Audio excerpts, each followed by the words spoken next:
Radiant's mid tower's getting banged up. Radiant's mid tower's getting the what for. The Dire best do something about that bottom tower. Them Dire buildings are tough as nails for now. Radiant's mid tower's coming apart.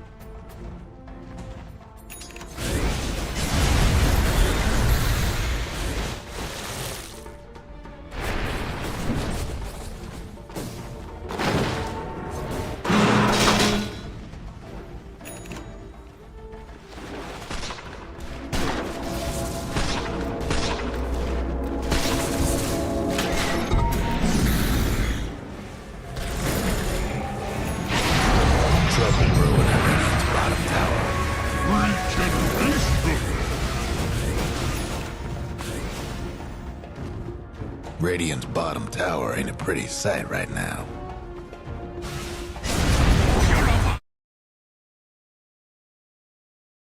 Radiant's bottom tower's seen better days. Radiant lost.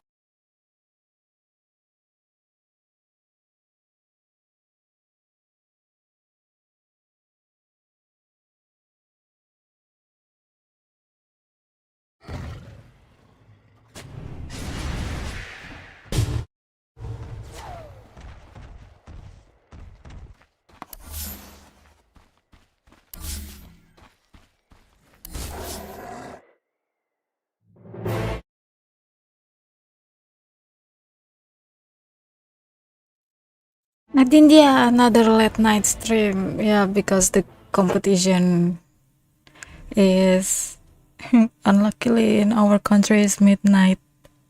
It's because the competition. I don't know. Is it in Europe? I guess it's in Europe, but India. Wait, let me check. So there's nothing I can do. But you know, on the previous live stream when I live streamed this game, yeah, Europe. Thank you that I never get old.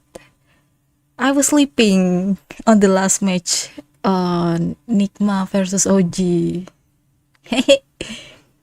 Western Europe, yeah, Western Europe is the region. I mean the holder, the competition holder. Okay, still long time. I bet. Let's check our sea friends. Lobby not found. What do you mean? Oh, it's ending. Night all night. Team Nintendo versus Liga team. EU, Eastern Europe. I don't know. Oh, the famous one in Eastern Europe. With my thanks.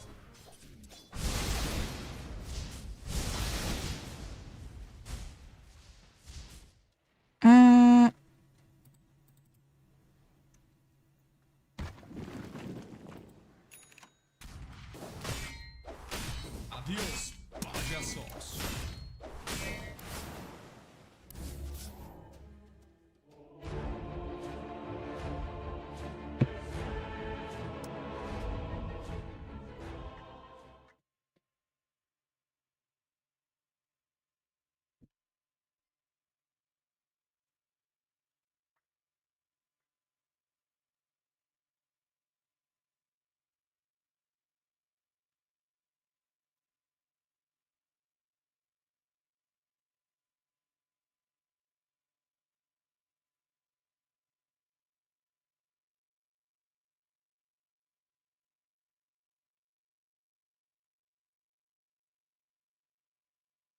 5 hours.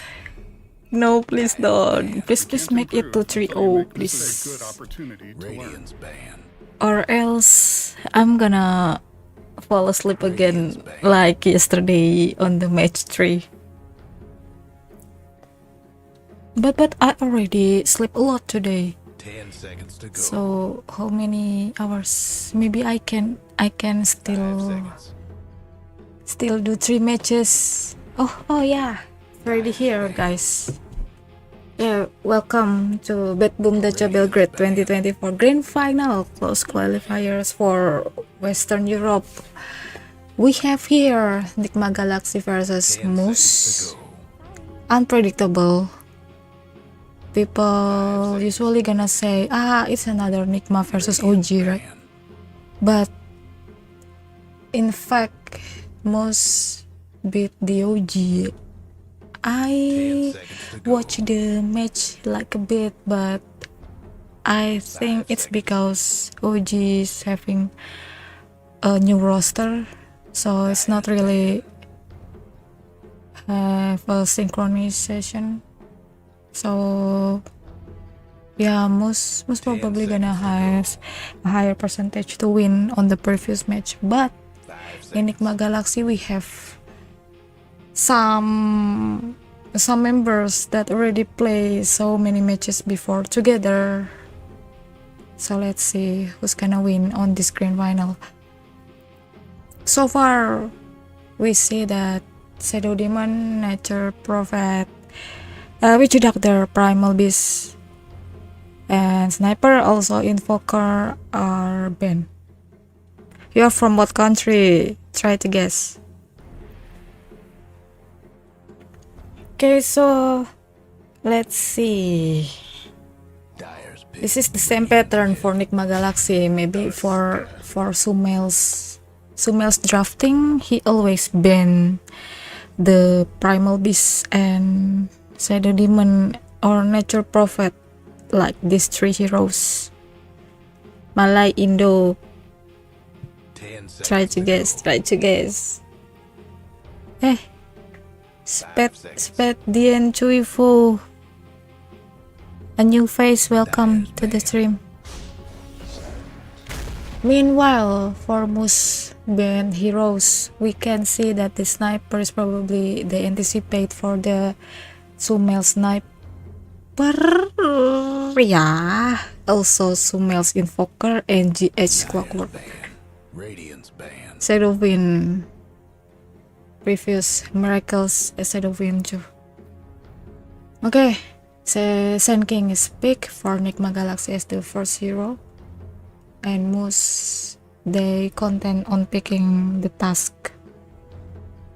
10 seconds to go. Let's see. The interesting thing about Radiance pick. this nowadays draft, we can see that people are not really hesitating on picking some core on the early pick. Like the offlaner or even the mid laner and the carry is like 10 what seconds to works go. best on the draft. If they got countered, they try really hard to counter back, recounter, counter attack, something like that. And then if somehow they cannot counter the hero, they gonna unleash the best signature hero that they probably can do on the draft.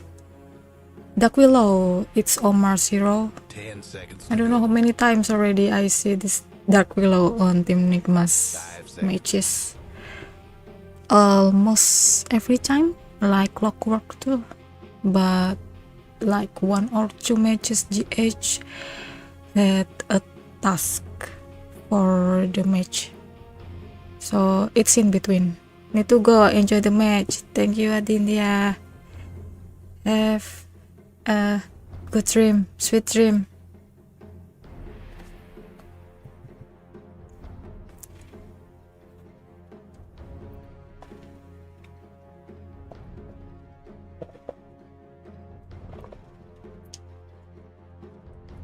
And Monkey King. I expect Monkey King to be, it's either pick or ban, because yeah, of course, because Monkey King has almost all of the attribute that Radiance pick. the heroes really need. Like, he can be the ward, he can give you vision, he can deal damage, he can heal at the same time, also he can stun, so like all of this. And also the range, 10 seconds to go. he's a melee hero, but the range is pretty far, so not really a melee hero. She is Asgardian. Wakanda, I'm a Wakandan. Rubik and Timbersaw. I don't know, Mouz. Is there someone in Mouz that I probably know? Let's check on the Wikipedia. Let me see first. Maybe I really want to see what's the roster for Mouz. So we'll need as post 1 Supreme. Yeah, I know Supreme. Trial, it says on post 2. Force in post 3. Narman in post 4, and Bengan. Trial 2 on post 5. So really it's like a stack team for the tournament. Keep streaming Nigma games, we will follow you. I will Jila, I will. Wakanda forever, Daniel. I like Wakanda. From Lovetail Island, please. Yeah, because I'm not a devil fruit holder, so maybe I can go to Lovetail. She sounds like Filipino to me. Thank you. that's 100% a compliment. I respect my Filipino friends. Okay, Elder Titan. Win range. No. I'm not saying that Miracle's Wind Ranger is bad. We already saw that Miracle's Wind Ranger was a total badass. He destroyed everything, almost a rampage if I'm not mistaken. So he's good, but there's another carry that probably can destroy a Wind Ranger. That's really slight gap. Probably a wind change for Mouz, but again, let's see. Storm Spirit, let's say we all of us who follow Nigma gonna miss Sumail Storm Spirit, but Mouz having Storm Spirit on. The accent is 100% not a Filipino. So do you want me to use another accent? I can use another accent. Just try to talk to me, then I usually can follow any accent. No, not really perfectly, but like just an adaptation.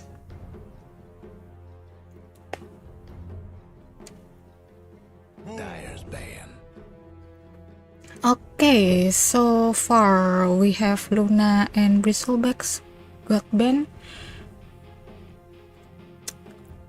Maybe again, yeah, the carry difference for Luna and Wind Ranger. Luna 10 seconds to go. is really in high regard on this patch, so 5 seconds. we really admit that Luna's going to be banned. Meanwhile, Bristleback, I don't know. Some of the matches have lost Bristleback carry. And the Mouz, they ban Puck, anticipating for Sumail's Puck. It's pretty annoying too. If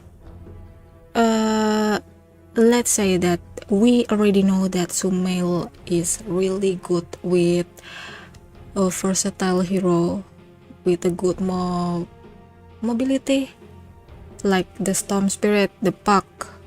Also, what else? I think he plays the Ember Spirit too, right?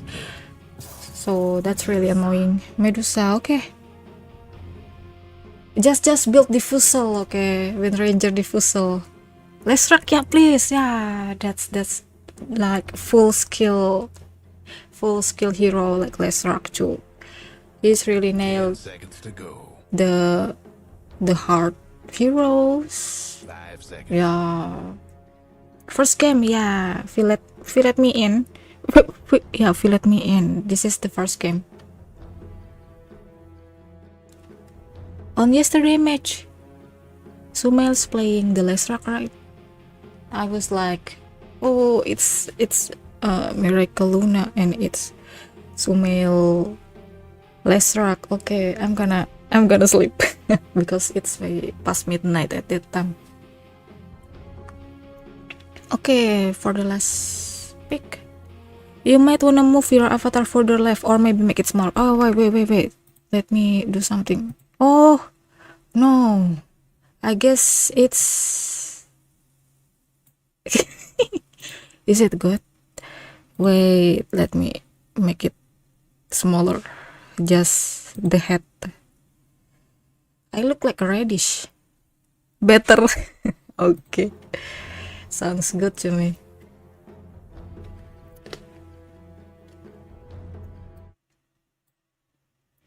Last pick.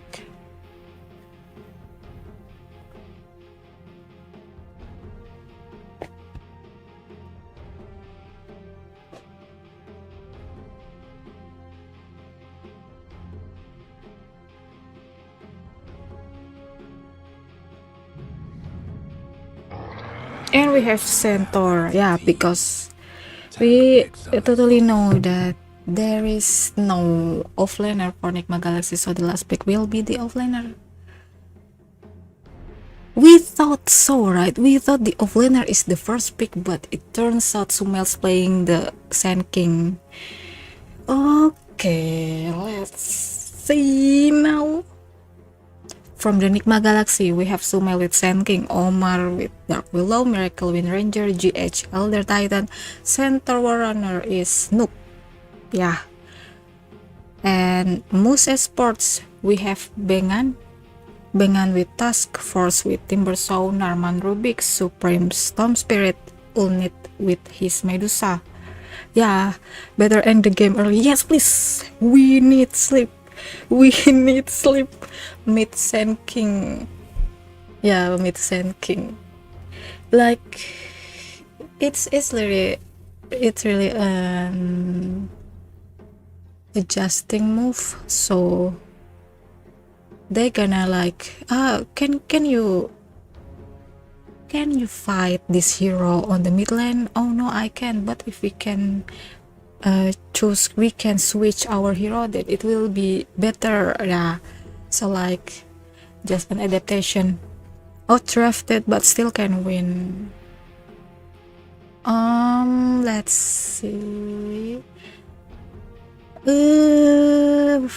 So far, just judging from the carry, the Medusa is way stronger than Wind Ranger. Just merely from the carry, right? But again, they still can build more versatile item. So I lean more on Nigma's draft side. If you let me in, for me it's 15-15. Better get ready.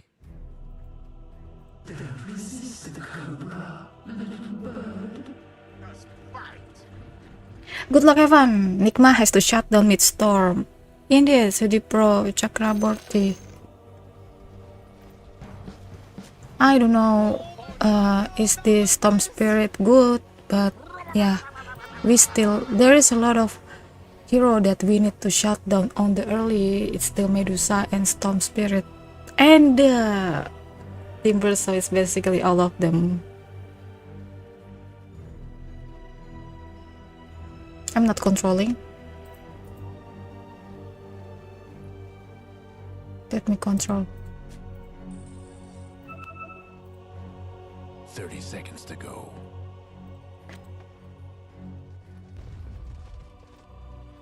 They don't meet each other.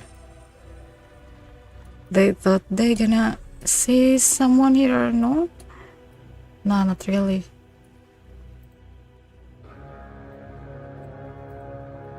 If Storm will jump auto death. We still have BKB if they want to early BKB. Oh crap.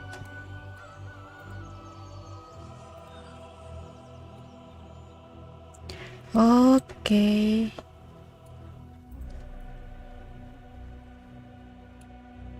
What happened at the top? Ooh, they still want to try. They really want to shut down the Medusa so early, really early. It's not really 1 minute, but nah, not really happening. Pengen. So chill.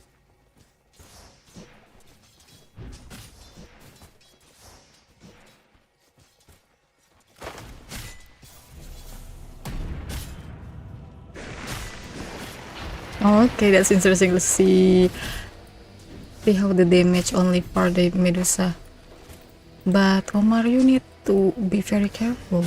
You got hit very easily too. Okay, so far that's how it is. We can see the mid lane, Supreme versus Sumail on the mid lane. It's again melee versus range. I guess Sumail's gonna roam so early after he gets the level 6, because let's say that the Storm Spirit's gonna eat all of the creeps, so Sumail's gonna have to move Timber, so it's running so low. Maybe it's the death for him. One more. Okay, first blood for the Wind Ranger. Meanwhile, on the top side, the task is dead too. 2 aggressive moves from Team Nigma Galaxy.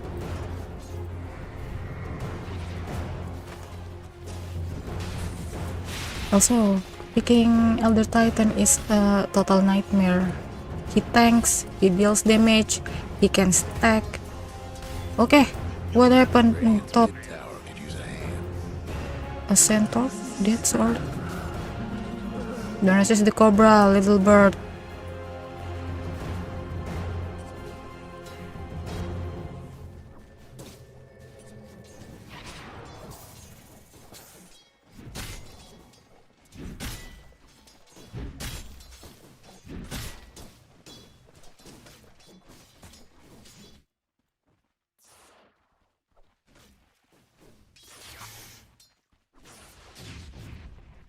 Still, we can see slight difference from the last hit and denies on the mid lane, but not really too far apart. So I guess Sumail's not really having difficulties.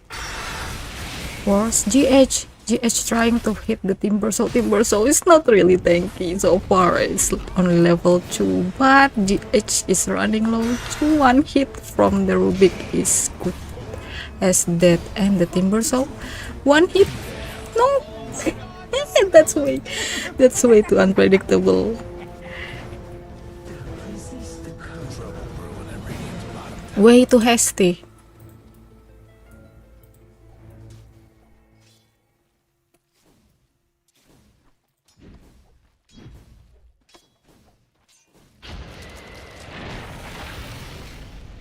Ken, what happened, Omar? Oh, trying to secure the water rune on the mid.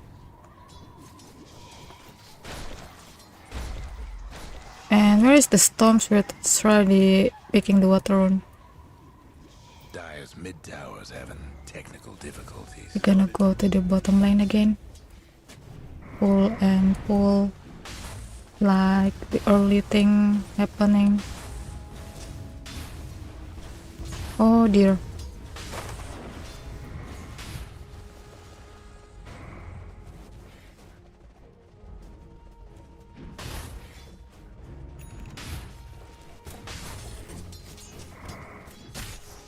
Top lane. There is a Bramble Maze for the Medusa. Medusa is not really caught on the Bramble Maze, so maybe the Bramble Maze is only for securing the creep.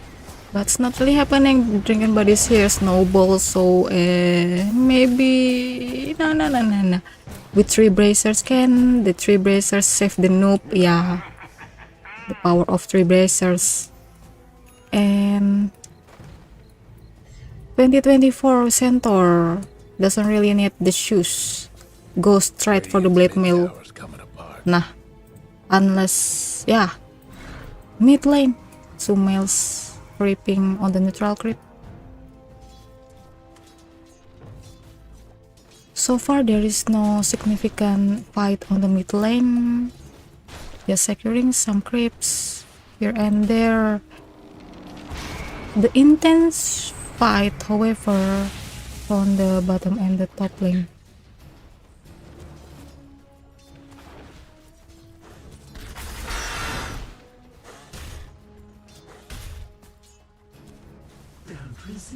Resist the Cobra, little bird. Again. I wonder. Oh. Ah, they know. They know Omar's stacking. They see. Also the ops is way too obvious. We can see here GH trying to secure the bounty. Okay, he got The Dire the might bounty. line their top tower. Again on the top lane. So much for the Radiant's courier. Poor little fella. No, there is not enough stun. Again for the centaur. Again. Noble. And the storm spirits making like early roam. For the centaur's gone. And the dark willow. It's kinda survive because there is nothing that can cancel the TP. No, not really. It's not really the TP. It's like securing the wisdom rune. The task thought that dark willow is TPing to the base, but no. No. I got it. Bengan, this is your nightmare. You must go home. Go Walrus, go to the zoo, go back to Antarctica. No, not really. Not really dead. Really? Way too tanky. What? He only has this kind of infused raindrop, but yeah. It's enough to save him from the death. Dire's mid tower could use Bottom lane. Radiant The Wind Rangers trying to harass so much for the Timbers. So one-on-one really. Dire's mid tower won't last much longer.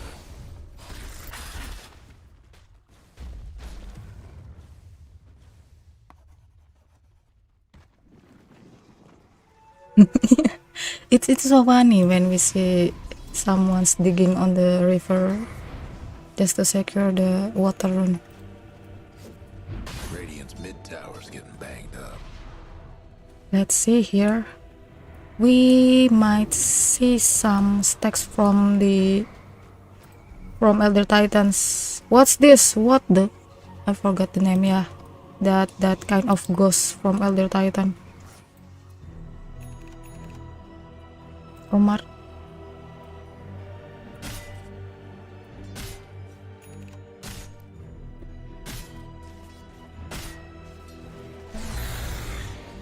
So far there is no fight, still a peace. They gonna make some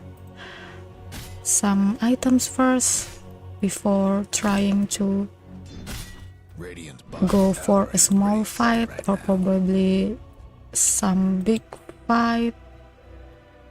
Top lane. He sees that coming.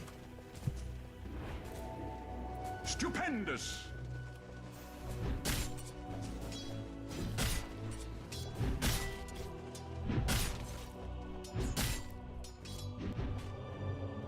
Bottom lane. I'll take your tribute. Maybe this is the time to push because there are 3 Nigma Galaxy heroes on the bottom lane, but not really. Middle lane, GH is in trouble. There's the Tux in the Storm Spirit. How about that? Nah, he's all alone. Goodbye. Medusa already 1k ahead. Yeah, he is. But look at that burrow strikes right for this Rubik, and yeah, it's not safe. Avalanche for the Storm Spirit, not enough mana to escape. Can we try to kill the Tusk? No, the Tusk is way too tanky. It's still on full HP. And maybe it's time to push the mid tower. No? Yeah, they still trying. Get the Bro Strike. Oh, Sandstorm first just to annoy the Vision. Meanwhile, we can see that Rubik's already on level 6, so they really need to be careful. That's why Sumail's popping up the Sandstorm, anticipating for the Burrow Strike or even Epicenter. Mouz, smoke almost at the same time with the Nigma Galaxy, but where they will go to the bottom, they aim for the carry for Team Nigma Galaxy's carry.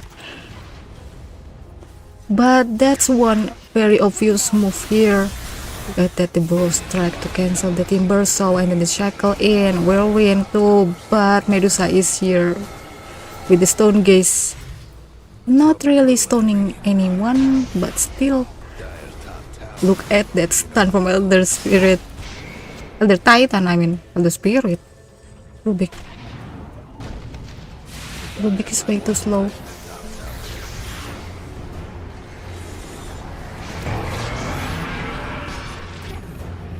And yeah, drinking bodies to save, but not really happening. But the Sand King is done. Still, this is a long fight. They can destroy the Elder Titan too. The Elder Titan should be stay on the back, but it's way too far from the friends. Dark Willow and the Heatherend try to survive, but not really happening again. Nope. No. Okay. So it's like a pretty long fight in the hand of Mouz. Can see that there are 3 deaths for Team Nigma and only 1 death on the Team Mouz. Middle lane. Nope. And then the Sand King's both striking the enemy with the Sandstorm. Bengan probably you're gonna die, no? To pass, and the Rubik is dead too. This one is a pretty skillful Tuskar.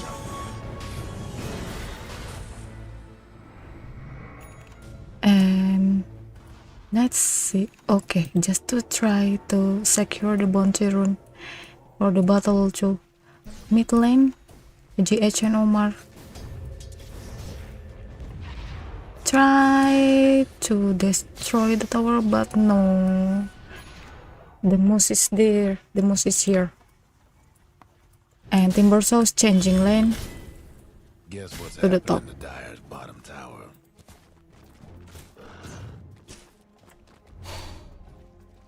Again, smoke from the Mouz. He's always ready for a fight. They know they need to shut down the carry and just let their own carry to farm. They cannot really afford any item built from the Wind Ranger. But the carry is here to Medusa. And there is smoke coming from Sand King and the Elder Titan. They try to charge in for the Timber Saw. Look at that stun, unlimited stun and sleep. And the Avalanche to force. They were trying to escape, but not happening. On the bottom line, on the other side, Miracles successfully killed the Bengan, the Tuskar. Ooh.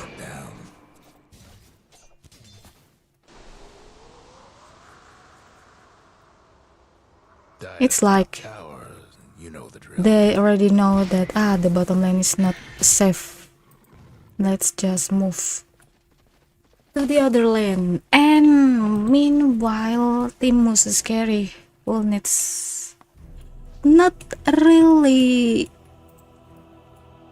having a hard time on farming for the creeps or the neutral creeps to Sumail.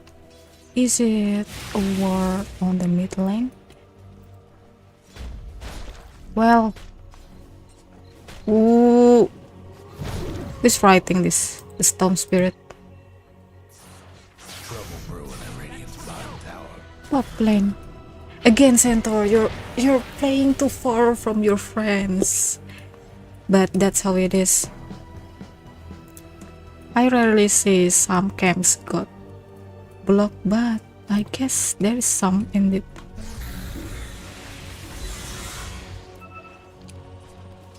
The Storm Spirit is inside. Can they really get the Storm Spirit? They can. They probably can with that unlimited stun. Oh my god. Look at that. Beautifully done terrorize. And the tipping. Yeah, just tip. I'm doing awesome.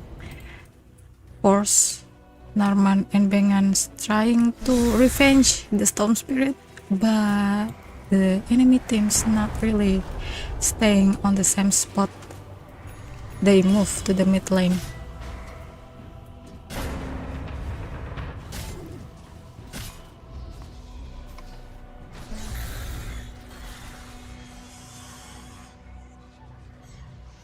Another war. Epicenter is still on, so it can be cast anytime soon if it's necessary.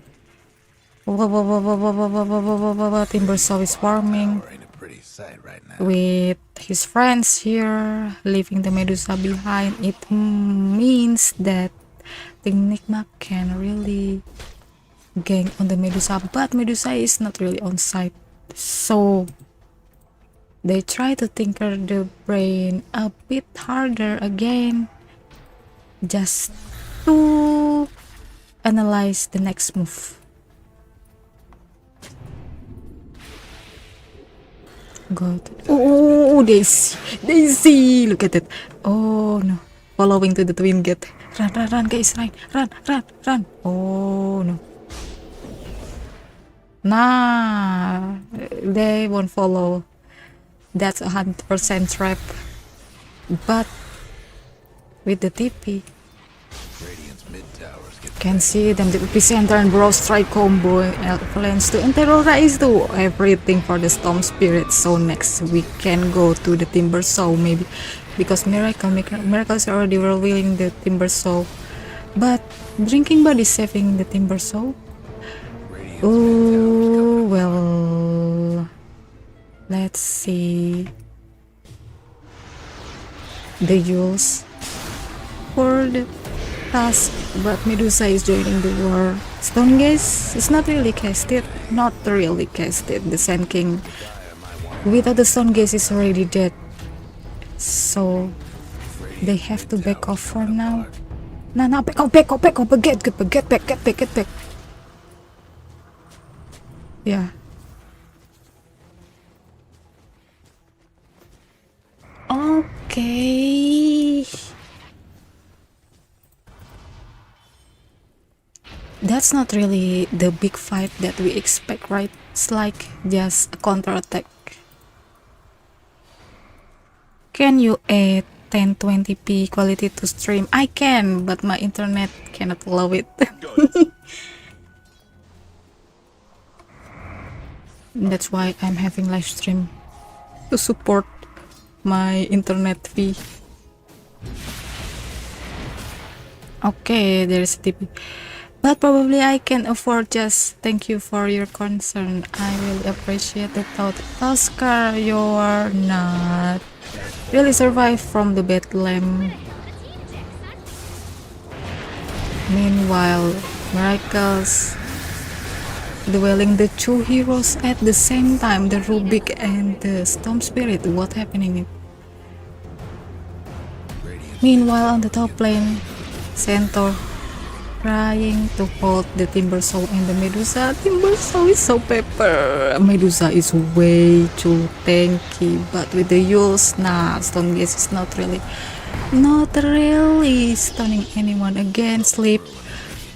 lullaby for the Medusa maybe. Look at that. Okay, we gonna see how Medusa just sit there with the chain stun team wipe for Team Nigma Galaxy.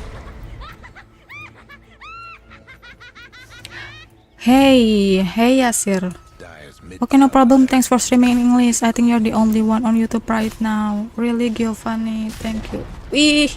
I will try to stream Nigma Galaxy more often. Like if they play some competition again, I will stream again in English. And hopefully I can afford the 1080 quality. I really want to, you know, like making some short and clip from YouTube. I really want to do that, but if I still have this kind of quality, I'm really sorry for you guys that watch the low quality. Okay, so far it's 20 minutes mark. It means the short, it doesn't really need the carry. Look at the smell. You are running too low, but can really they afford the damage for it will be hilarious if someone's dead for the so a smell item. Smell this one. So yeah, so far it's gonna build the Veil and Shiva's Guard next. It's going to be an annoying Sand King. Not really building a BKB, not really necessary for bottom tower this seen better days. match maybe. No breaking down Or structures like this. he considers that the BKB is like on the last item. Maybe, let's see. I think you fall asleep watching because it was streaming even after game ended. I'm trying to stay awake. When I don't control the camera, it means I'm sleeping. Because I still live with my parents, right? So they really take my health into consideration. Getting beat down. Besides, I'm a girl, so Tower could use it's a not hand. good for my health, they say. Okay, smoke from Team Nigma Galaxy. Where will they go? They let the Medusa is here. That's a big fish to fish. But Medusa sleeping. Look at that dead lamp and unlimited stun again. The whirlwind is here. Goodbye for the Medusa. Why, Medusa? You're not really welcome here. Just farm on your own jungle. Oh, last night on the game 3, I put the camera on for the official caster, yeah, and I went to sleep. Bottom tower getting the best. Nope, trying to tank the tower, but he's not alone. The whole gang's be right behind him, but they decide to destroy the Roshan first. So probably there is a big gold difference for Team Nigma Galaxy, only for 5k, but they still respect the freaking Medusa's networks. Done the deed.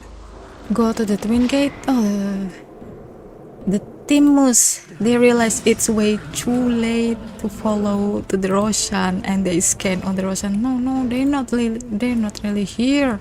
Maybe they are at top. But it's like smoke versus smoke. It's a blind fight. Trying really hard. See this. Team Nigma is chasing from the top lane. So funny. Medusa throwing hard. Let's see. Throwing, but at the same time he also farms really well. Basically, maybe I kinda regret Tower the is last pretty move. sad right now. Again. Look at that stun. Ooh! And they escape from the Mantap, but still Team Nigma got like unlimited stun. Drinking body to save and snowball. Can they really survive and terrorizes here? Stone gaze again only affect the Dark Willow, but look at that damage. Sand King and then the Rubik. it's kind of why you still Centaur's skill? There's a lot of heroes out there on the enemy side, but you still Centaur skill. Why? That's a bad decision. Let's say that if the Rubik kinda capture a Brow Strike or even this Art Splitter, just to be more patient on picking the skill, it will change the war. Save that bottom tower. Dire's mid tower won't last But much longer. the one skill that the Rubik stole is the double H Timber Saw, and Task is here to protect the tower. Mouz looking really bad. What are those decisions? Yeah, that's why, Giovanni. That's why that I... What? Why you steal the double H? Then miraculously see the Storm Spirits laying around. Snowball to save the Storm Spirit, but to what change? Still they can try to attack the whole team, but the task is really unalive now.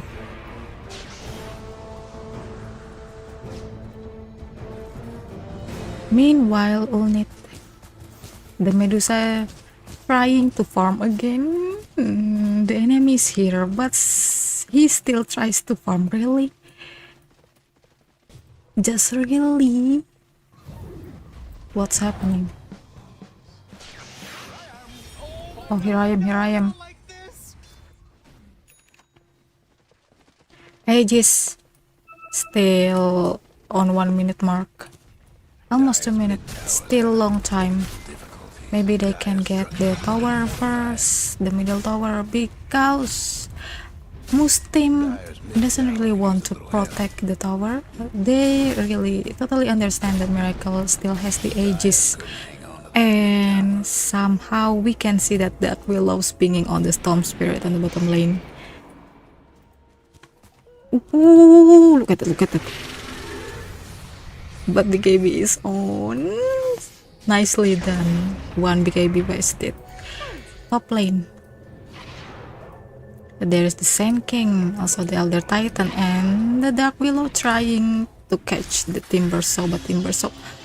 What? Just TP. No need to chain.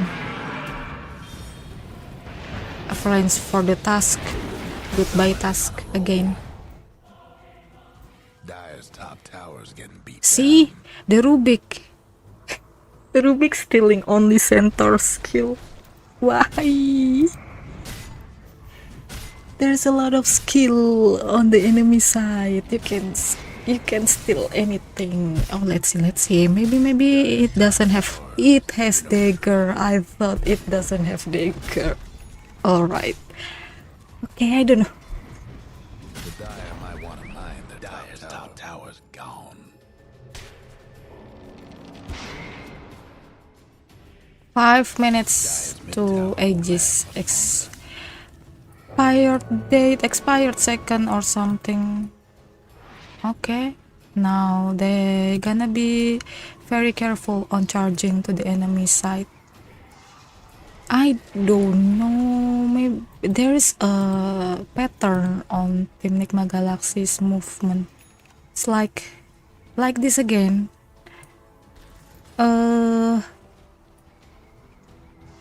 They really don't care if the Aegis expired. So it's like when there's a chance they will charge, and when there is not really chance, what is the epicenter? Not really happening. It's for the Rubik. Rubik, what are you doing? Can you turn on in-game commentator for a few minutes? I wanna hear what it is. Let's try. Who is this? It's Harry, Odin Chu and Fisher for the Russian. And he's not really talking. I'm gonna follow him. See? He's not doing a cast.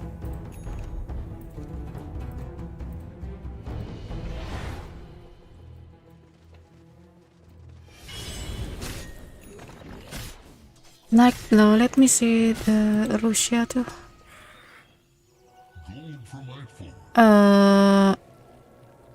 Yeah, they're not talking.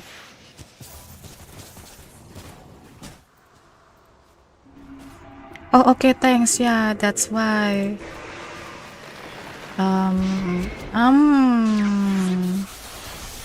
Okay, some spirits charging on the Wind Ranger, but BKB is here. Terrora is also here, not really able to move anything. Medusa, you're playing too far. Storm Spirit, where are you? But you're here. Okay, Medusa is out, Tusk is out. Maybe we can go to the high ground. Again, high ground. Just hit the tower, guys. Hit the tower.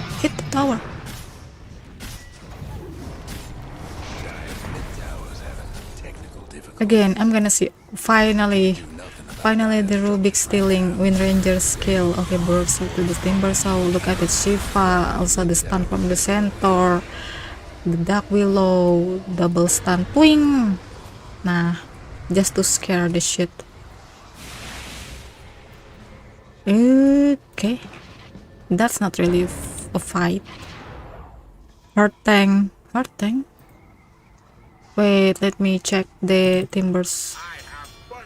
He doesn't have a heart, but Centaur. Centaur's having the Taras.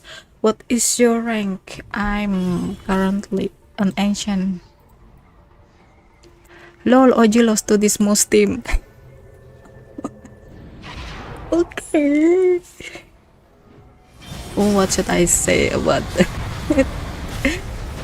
Yeah, it's really unpredictable. I thought the OG gonna win the match, but and I honestly I waited for the another Team Nigma versus OG match, but not really happening.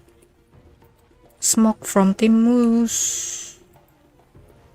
Where do you want to go, Medusa? You are on the front line. Just wait for your Timber Saw to move. It's smoke versus smoke. Yeah. Looks like a one-sided grand final. We can see, because I don't know, somehow Team Nigma really likes to change the draft, right? So okay, the smoke from Team Nigma's on the twin gate. Smoke again from Team Mouz. Okay, why you guys got a lot of smokes on hand? Timber Saw is trying to get the vision. Maybe someone's here. Maybe someone he can kill. Oh, there's the Dark Willow on the high ground. But the Dark Willow's gone so fast just to pop up the smoke. They know that Team Nigma's aiming for the Roshan.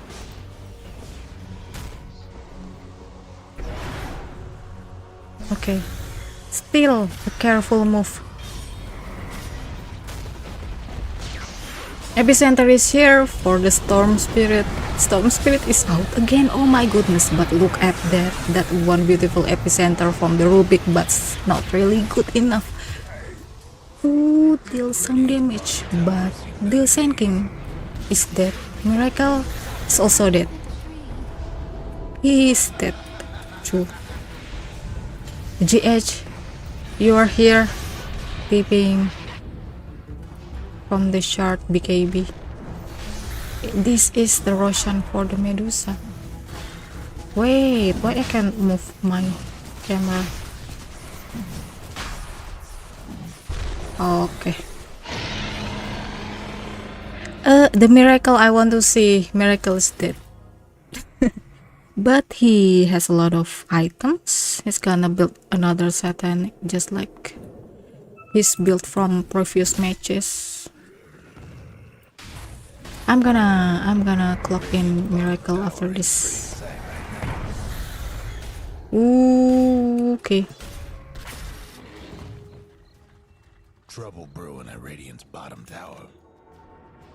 Oh, I'm actually surprised that the Sand King and the Wind Ranger have higher net worth than the Medusa. Well, sure, Medusa dies so many times already. I don't know, let's see. So how many times? 4 times the Medusa did. Okay. It's another Walrus Punch for the Centaur. Centaur is way too tanky. Meanwhile, there is just really damage for the Dark below. But look at that Epicenter and Burrow Strike. Only for the Rubik and the Timber, so Stone Gaze is casted. To run? Stuff, just to run. And the stun from the Elder Titan. Medusa, you are running low on the mana. Aegis is out. Another fight with the Medusa. No one's helping. The task is so far away and the Storm Spirit doesn't really care. The Medusa is all alone. Oh dear. What kind of friend you are? You're leaving the carry behind. But I bet they're gonna just like, yeah, just leave me, go away. This is a big chance to go to high ground, but so far we only see the Centaur and the Wind Ranger. They know, yeah, they totally know. You know, when we are playing with our friends and like so heroically offer ourselves to the enemy just so our friends gonna have some time to run away. Yeah, just leave me, go. Don't mind me, I'm here, I'm dead. Okay. You really need to cover to protect your tower, guys. The Centaur is way too tanky now. He can tank, he can damage the tower. What? Retaliate? Yeah, with the retaliate. Oh, this one is the effect of the skin. Oh, interesting. Never see a Centaur on my match. If your middle post 1 dies that fast. Yeah. That's given. GG. Yeah, it's almost a GG. Let's see this 22k net worth difference, but still they are not calling the GG.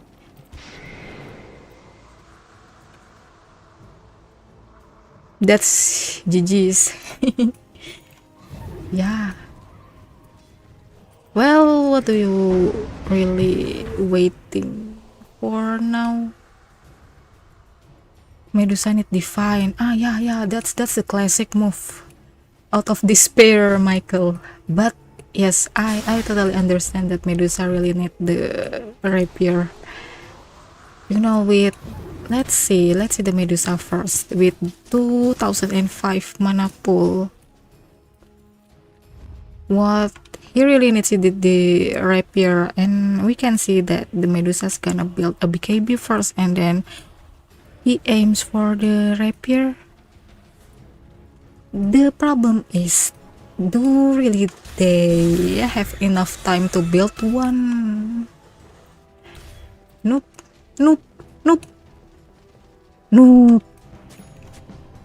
Oh, he knows.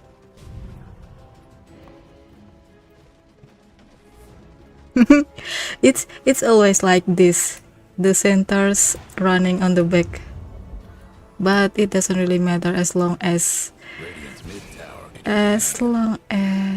yeah, they are sticking on the same lane. Still the Wind Ranger trying to punish the tower. It's another tower on the high ground maybe, or maybe the shard. Yeah, it's easy shard. There's no one at home so far. Center Aga, please. Oh yeah, that's one interesting point. Let's see the no, it's not really building an Aghanim. But I wonder, there is no one to protect, right? From the center. The carry, the Wind Ranger, she can really run. The Sand King, he can really escape. So GH, the Elder Titan, he can pop the BKB from the shard, and Dark Willow, yeah, there is no use for the Aghanim. But I'm excited to see the card. 100% excited. Team Mouz, they don't really want to go to the lower ground. One small move and they did. You sound like EP from Russia. I love EP. I want to meet EP someday. Ibra. I really like EP. I love how she analyze everything. She's legit 8K MMR. Yeah, one day I really want to meet EP. I don't know. It's cool, good for whirlwind. But yeah, that's interesting. Yeah. Oh yeah, you can say that.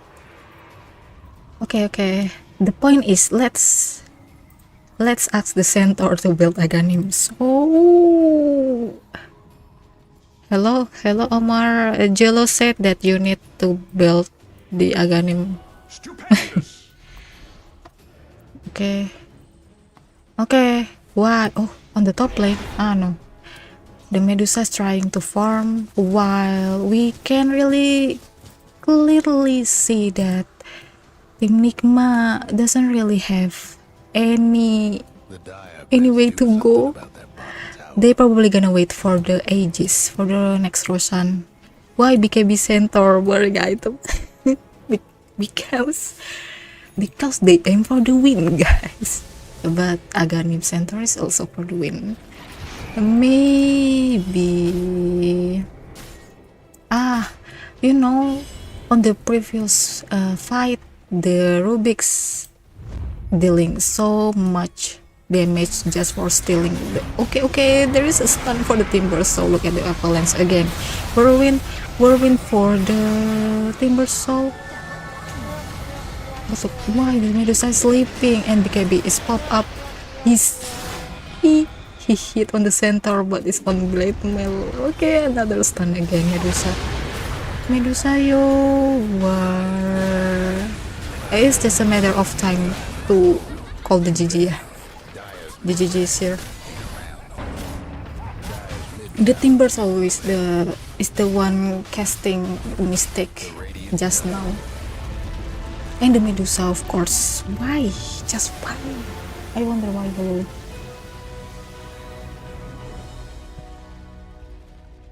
GG Timber. You can try to WhatsApp the centaur. Try to tell him, okay, why don't you buy the Aghanim? We need the card. Okay. Let's try to see the scoreboard, guys. I'm curious about the Medusa. Yeah, 6 deaths on the Medusa. Really?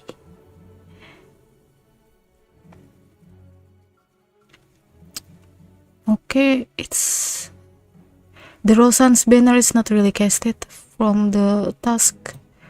Not really have the time to do so.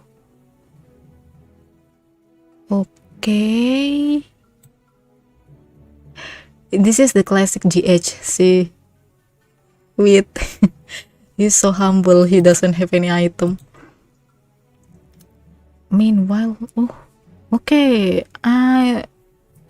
This is one interesting from the Sumail. Sumail, he roams all match, but he managed to stay on the top net worth. Yeah, if if he's winning, then he always stays on the top.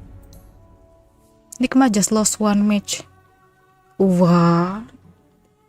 He just won. They just won, right? Let's see, who should we watch? Watson,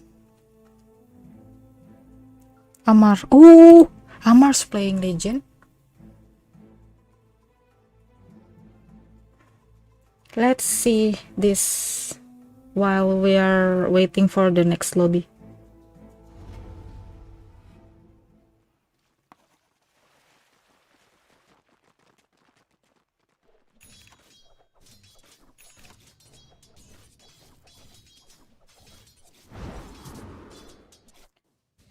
Where is Amar?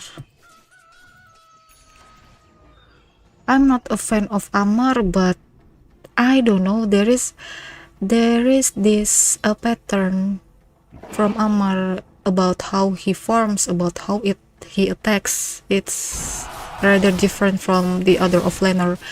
You're from C, I'm from C. I'm from the lane.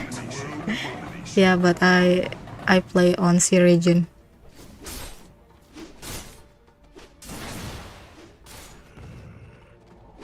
$20 mark and Legend Commander already have 128 damage. Bonus damage.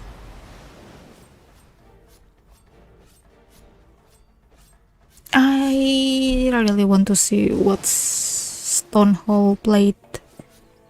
Okay, outfight them. Attacking an enemy hero that is higher level than you increase your HP regeneration. It's not really good, right? It means that we need to fit.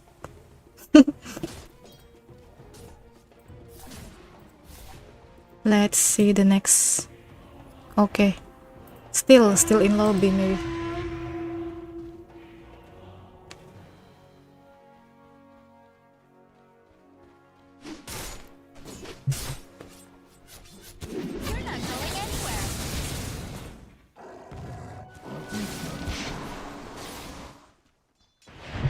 Don't forget to rehydrate, guys.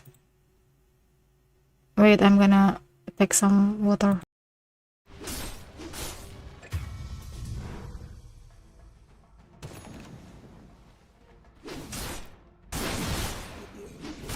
Dire's mid tower won't last much longer.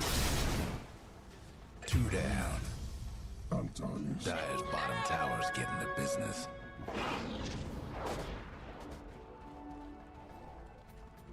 Парни, що ми надрафтили? Парни, що ми надрафтили?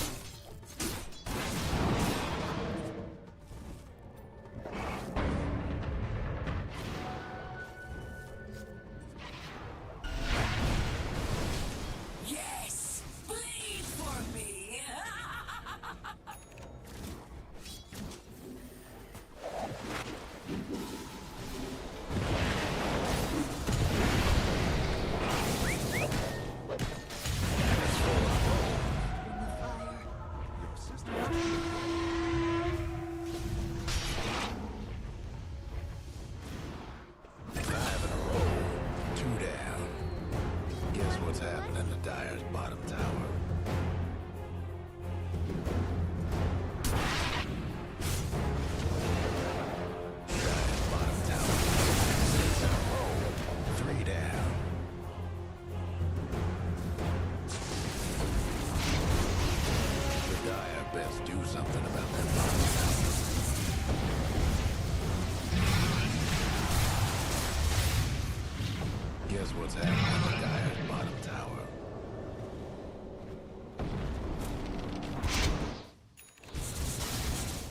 The Dire best do something about that bottom tower.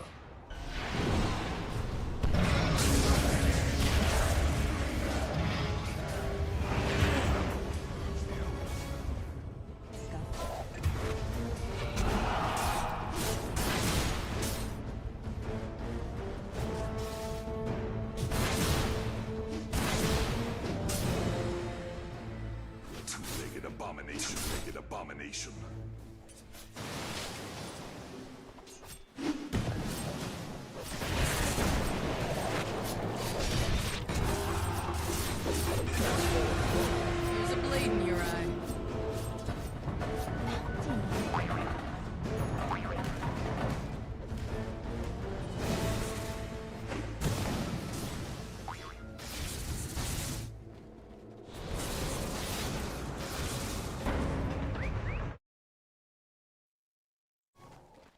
If Amar play Laundred or Visage, Falcons could have won the I-13. Yeah, the problem is the draft, right? The draft and the ban. And also, it's not merely we pick the hero that we really excel on it, but we adjust with the team, we adjust with the enemy. But yeah, sure, there's a higher percentage that if Amar play Laundred or Visage, they gonna win the DI. What are we watching? It's Amar. Because we're waiting for... Okay, it's on now. You play Digimon World. I play Digimon World. It's Amar the friendly. How old are you? You don't ask a girl about the age, but try to guess.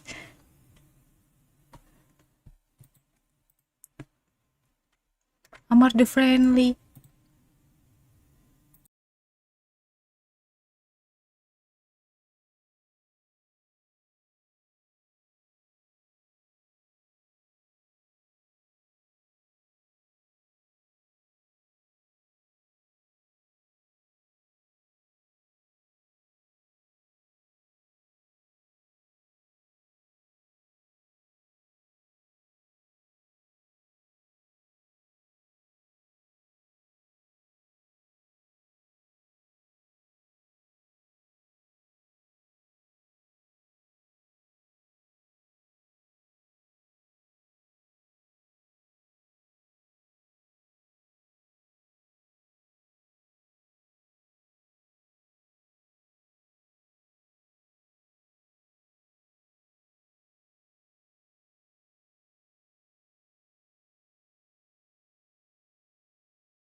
ban.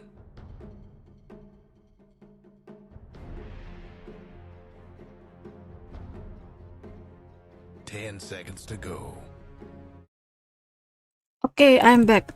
Just took some water. Okay, let's see. I mean it's an old game. I actually play a lot of games. It's not only Dota. I also play Digimon, Pokemon, also some maybe FPS games too. I play Resident Evil, but I didn't stream it because I was too scared. So yeah, I actually play a lot of games.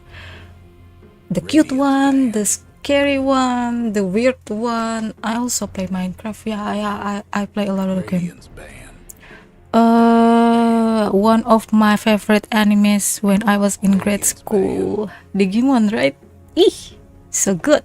You sound like 18, but kind of weird for 18 to know Digimon word. 10 There is a seconds lot to go. of younger generation that knows Digimon, right? 5 seconds. Falcon should change their carry. So what do you suggest about it? I mean, not what. Who do you suggest? Valorant? I 10 seconds to go. got invited so many times to play Valorant, but I 5 don't seconds. really have a friend to play Valorant. Yeah, so I never install it. I never play it. Cool, Jelo. Harvest Moon. I play Harvest Moon by you. You can't improve until you make mistakes. This is a good opportunity to learn. 100%. Harvest Moon is like a refresh, yeah, the vitamin C of my life. So we're coming to this, guys. The second match. The second match of Nigma Galaxy versus Mouz on Betboom Dacha Belgrade 2024 cross qualifier Western Europe. And this is the grand final. I really hope it will be 3-0 because we really need to sleep. We need sleep, but nevertheless, let's see what we are having now. We can expect a task GH on Nigma Galaxy, and there is a Sumail Sand King on the Mouz. A very annoying hero 10 again. seconds to go. He stuns, he deals a lot of damage, he 5 escapes, seconds. and the Mouz, however, I bet they realized that we should use the Sand King for this match so they can counterattack Team Nigma Galaxy. Still play it now though on my phone. Harvest Moon PS1 the best. Back to Nature is the best. Back to Nature is the best. Where are you from? Try to guess. Digimon PS1 was fun. So fun. I saw when this tournament ended, so I'm going to finish my Digimon World 1 live stream, and then I continue to Digimon World 2 and then Digimon World 3. And then I don't know what should I play. Probably gonna Harvest Moon again, something that I can live stream, and gonna wait for another Nigma Galaxy's tournament, and I'm gonna cast it again. Hopefully I learn something from this. Black Myth Wukong. I'm interested on trying that game. That's it's expensive, right? Black Myth. Let me Google. Yeah, it's so expensive, please. I cannot afford that kind of game. Okay. Too early to sleep. We need to finish the series. 10 I'm seconds gonna to go. I'm gonna leave it on the official caster if I'm sleepy or if my parents yelled at me, just in case. Okay, but I'm still gonna continue until I'm sleepy. I'm prepared for this match. I sleep a lot. I 10 took a nap. seconds to go. Radiant's pick. It's 1:20 a.m. here in the Philippines. It's past midnight, Dandy. You sound like you're from cute land. Ibra, oh, thank you. You should try. Wow, I played Dota 1, 10 seconds to go. but I don't think that I play WoW. 5 seconds. Yeah, I only played Dota 1. Yeah. Tell them it's miracle we are watching. They will understand. Okay. Okay. If only they gonna understand, because we are watching miracle. It's miracle, Mom. It's miracle that we are watching. Oh, do you want to watch together with us? I hope they understand. It's like the boomer parents, right? The common boomer parent. Come here just to say good night, lol. Good night, 1-1. Nice, Dota 1. Nice, Michael. Okay. We are chatting a lot, Dyer's pick. and suddenly Team Nigma already have 4 hero on hand. Let's introduce our Wind Ranger again. That 95% is gonna be a miracle again. Miracle Wind Ranger. Snapfire, it's 100%. Omar and Pengolier, it's gonna be noob. Yeah, just like the same hero they use on the previous match. Not really today's match, but like, yeah, previous match. Mouz, Omni Knight, okay. 5 seconds. Okay, Omni Knight. I played some Omni Knight matches before, and I can totally understand that they gonna pick Omni Knight. The heal, the ult, super annoying. Oh, also the slow, it's pretty handy on the early game. So since they gonna aim for Omni Knight, they choose this Omni Knight. So Team Nigma Galaxy has to adjust for this hero. I bet they don't really prepare for an Omni Knight pick, 5 seconds. because Radiant's ban. we rarely see the Omni Knight too, right? Just I don't think it's on the latest patch, but yeah, let's see. Meanwhile, the Sand King Dark Willow pack. We almost see these 3 10 heroes. seconds to go. So 5 seconds. if I can conclude the one conclusion from this Mouz team, you can see that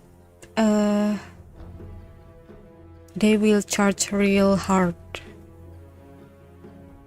The stun, unlimited stun, and they have the silence too, they have the heal too, they have the slow 10 too. seconds to go. Also the ult, the Guardian Angel is 5 seconds. also annoying.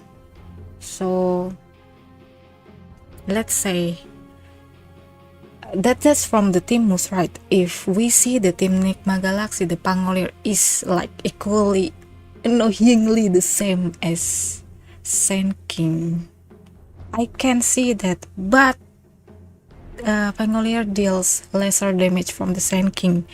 If in case the ult hits or the burrow strike hits Pangolier, however, he has longer ult, the Rolling Thunder, yeah. So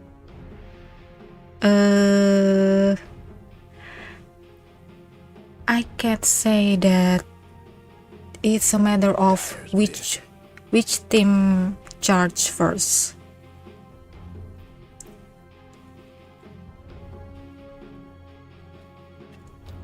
And And as we can see, Wind Ranger is not really the hero, the carry hero that can charge so early. She needs item, so we expect an early hero from Team Nigma to fill for the mid laner, or are we gonna see Sumail's Wind Ranger? It's likely, but not really. Let's just see. Okay, Radiant's pick. Mouz, the last pick is Morpling. Okay, yeah, Morpling. He really needs items too, so it's on equal with Wind Ranger. But Morpling, even if he doesn't have any items, just let's say that he's super poor, but he has a lot of level, his form well enough, the Morpling can still stay, can still survive with, yeah, I don't know, like 30% possibility with the something armlet or spirit. Okay, so it's really which team that charges first. Okay, don't sleep, drink some coffee, don't forget martabak. I want some martabak, some coffee. I can't really drink coffee. So that's why I sleep a lot. I was watching, oh wait, like Nigma Galaxy, GH Task, Miracle Wind Ranger, Omar Snapfire, Noob Pangolier, Sumail Earth Spirit, and Team Mouz. We can see here Force with the Sand King, Narman, Dark Willow, Bengan, Omni Knight, Supreme Pack will need more playing. I was watching Samurai Champloo with my siblings the last 3 eps, and we got a bittersweet ending. That's why I'm here.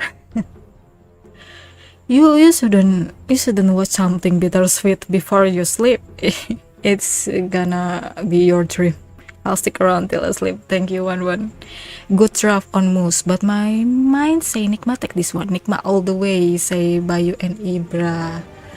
Okay. What I'm trying to comprehend the draft.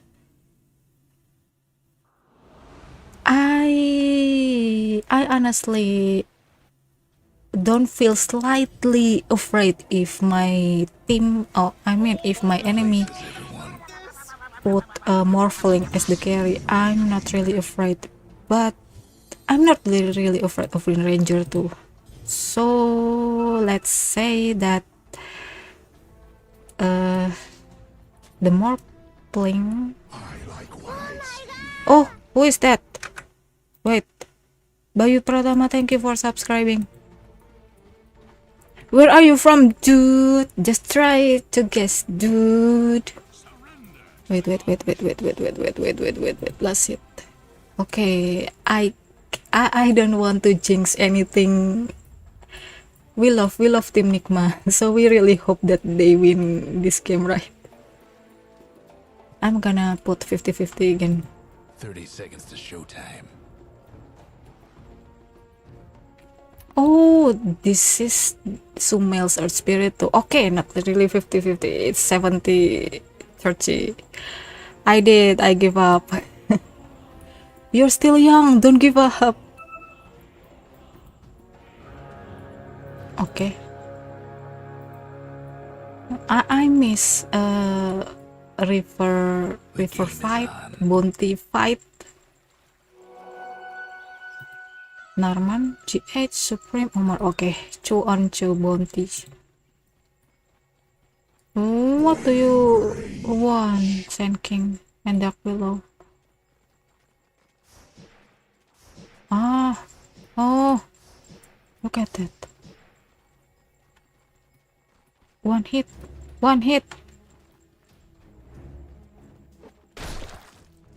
Oh, that's a good move. Okay, we learn something new every day. But if I do this on our public match, I'm gonna die soon.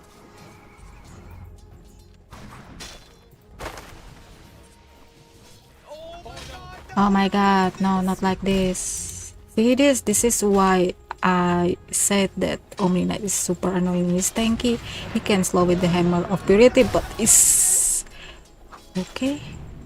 That's one last move is very critical for the Morphling. Look at this. Okay, just eat some trees, okay? The water. The Dire might want to mine their top tower. So it really matters for the first team that charges.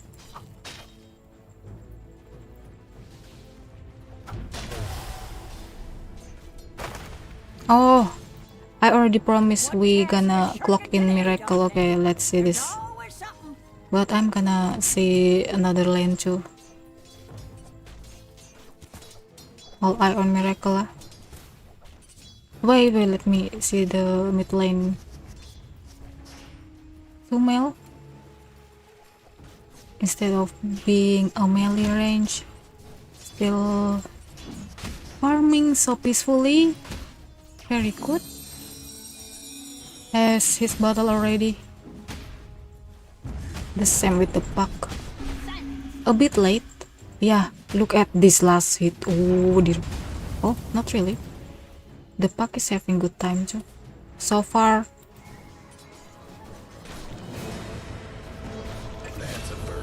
Okay. We missed the first blood on the top lane. This Bengan, the Omni Knight. Oh, Bengan. I don't remember what hero he played before.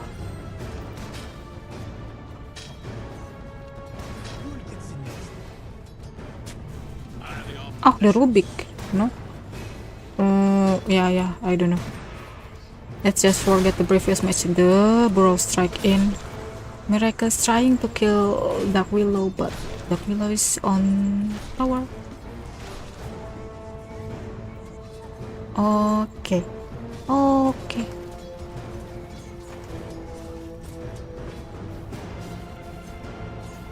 We go to the middle.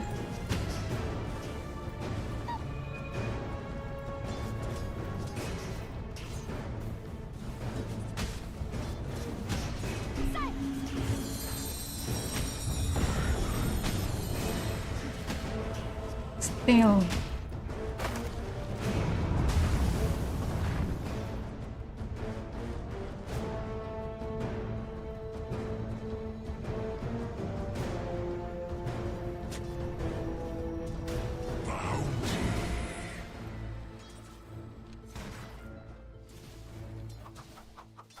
Well, so far it's just another last hitting and denying, like the common early game. Narman trying to grab the GH the task. Oh, he saw the miracle wind run away because his HP is so low. Maybe Sand King sana. Still, maybe they know that this task is very aggressive.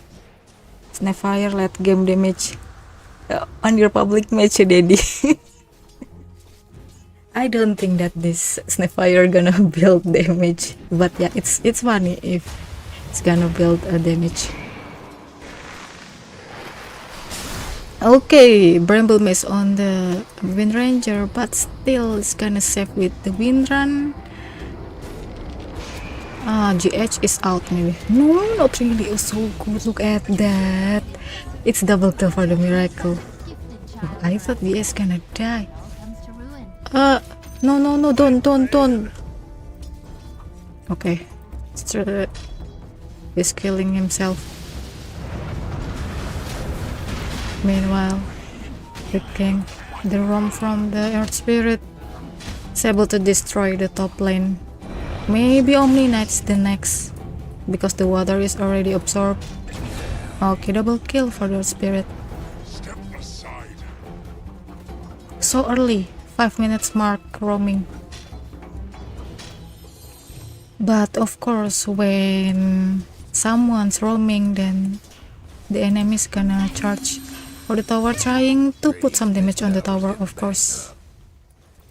But well, okay, on the top lane, look at that. Still on the fight with the walrus again, and the wind ranger is all here trying to kill the water. Dream coil is here again for the Pangolier. It's dead. Omni Knight, meanwhile, nah, there is no one to help you. The heal's not enough to survive because the whole team Nigma is here. Ooh, better be denied by neutral creep, saving time. Yeah, that's one way to save time. Top tower's getting beat down. Almost, yeah. Just take the tower, guys. Okay. Wanna mine that top tower. They really want the win. They really need this victory. Dire's got one last top tower.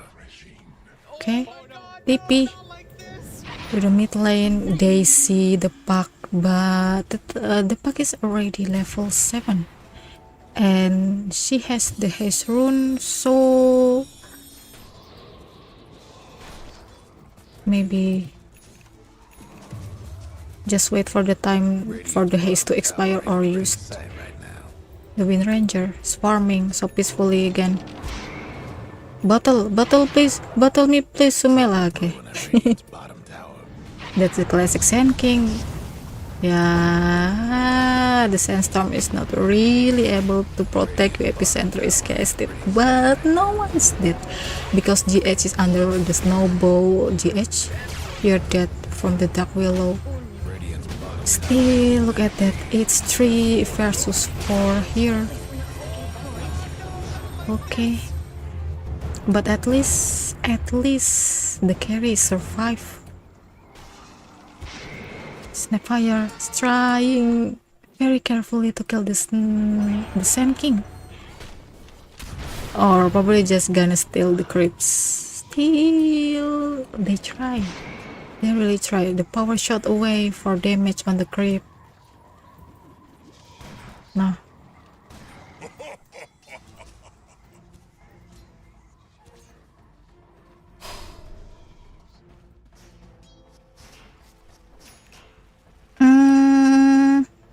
Again, because the males roaming around, so the pack we expect network on the top, on the highest network for the pack.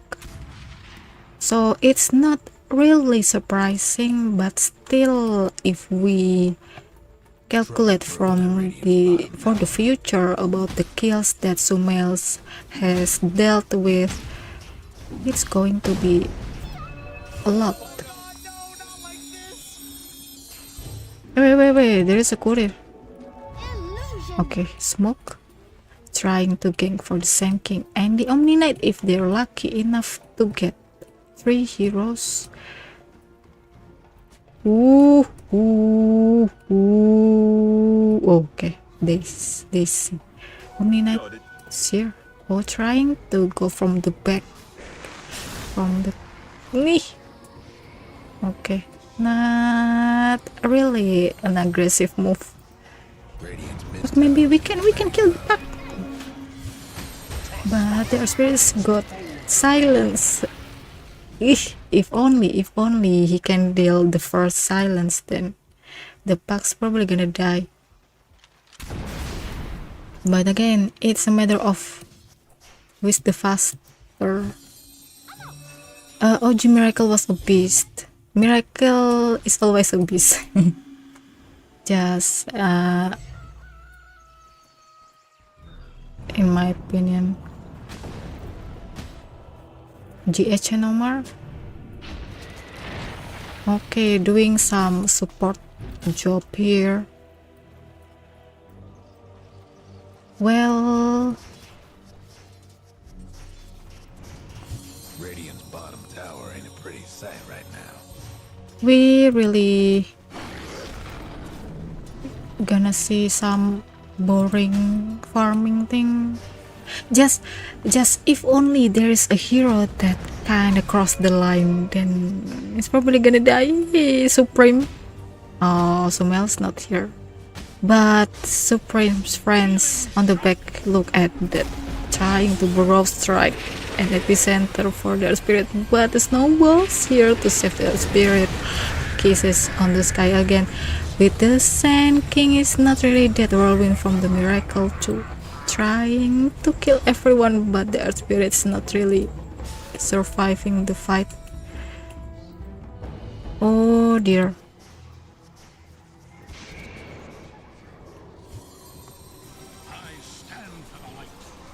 Oh.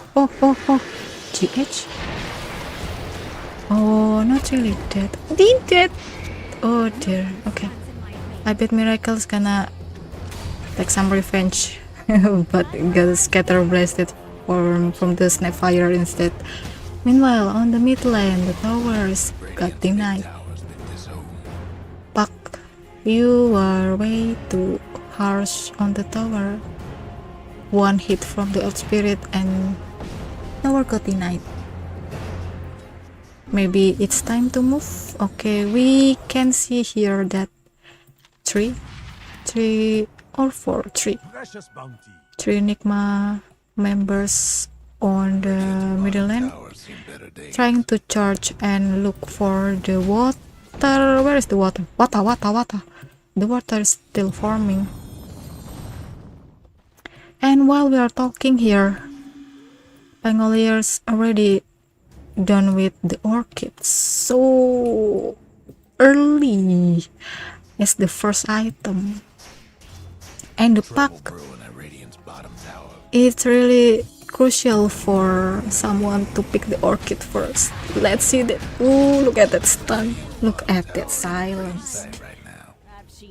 The pack, on the other hand, we can see that he almost got his use. Not really that close, but he intends to build one. Again, it's a matter of who charges the first time, the earliest. Towers down on the bottom lane. All of that ult only for the Sumail, but Sumail's not alone. Omar's here, holding the whole enemy is being unenforced. Are saying goodbye. Bottom lane. Maybe it's the one saying goodbye next.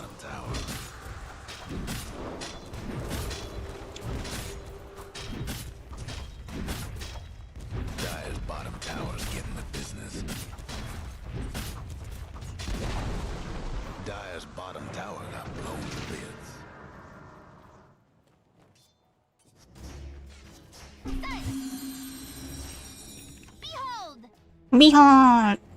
Okay. Sand King? He sees. He really supervised the freaking Pangolier walking on the river. Okay, but if he's not careful enough, he will cut silence. But on the top lane, they see the water imitating as the Wind Ranger, so he's gonna survive. Yeah, it's gonna survive just because of the wind run.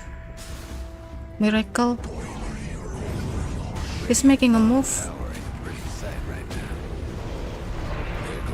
and the Dark Willows really playing so far from the lane, not really far away, but it's under the vision, the Nigma's vision.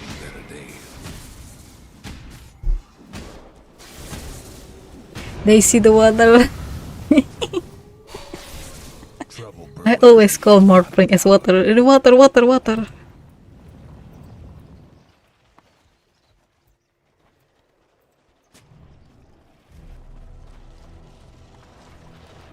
Okay.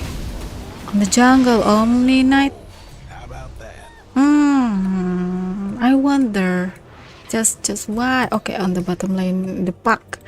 It's all alone, trying to cut the wave, wait. He doesn't see that. Nice snowball by GH. GH is always a beast. He never fails, right?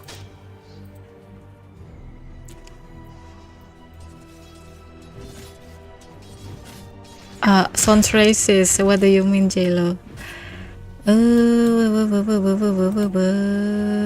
Okay.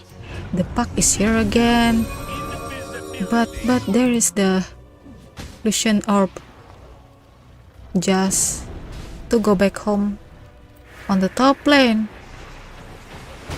Miracle and GH trying to deal some damage on the Sand King, but here they are trying to escape each other.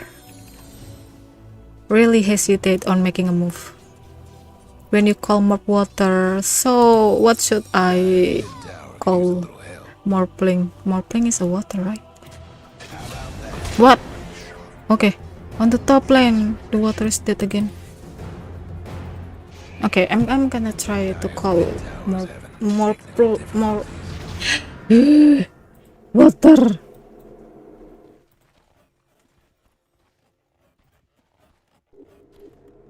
Oh, on the top lane, GH trying to make some time for the team to come, and the Rolling Thunder is here, but that one lucky dagger saved the Sand King from the Rolling Thunder.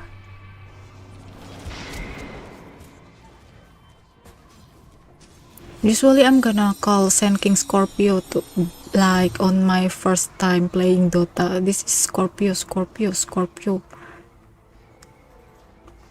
But now I can call him Sand King. Maybe I can call Morpling as maybe I can call Morpling as Morpling now, not really the water.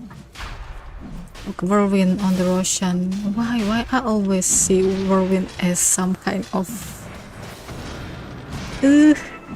not really good skill. Maybe because I'm used to see the focus fire. What was your first hero played on Dota? Don't stop saying water, ignore the naysayer.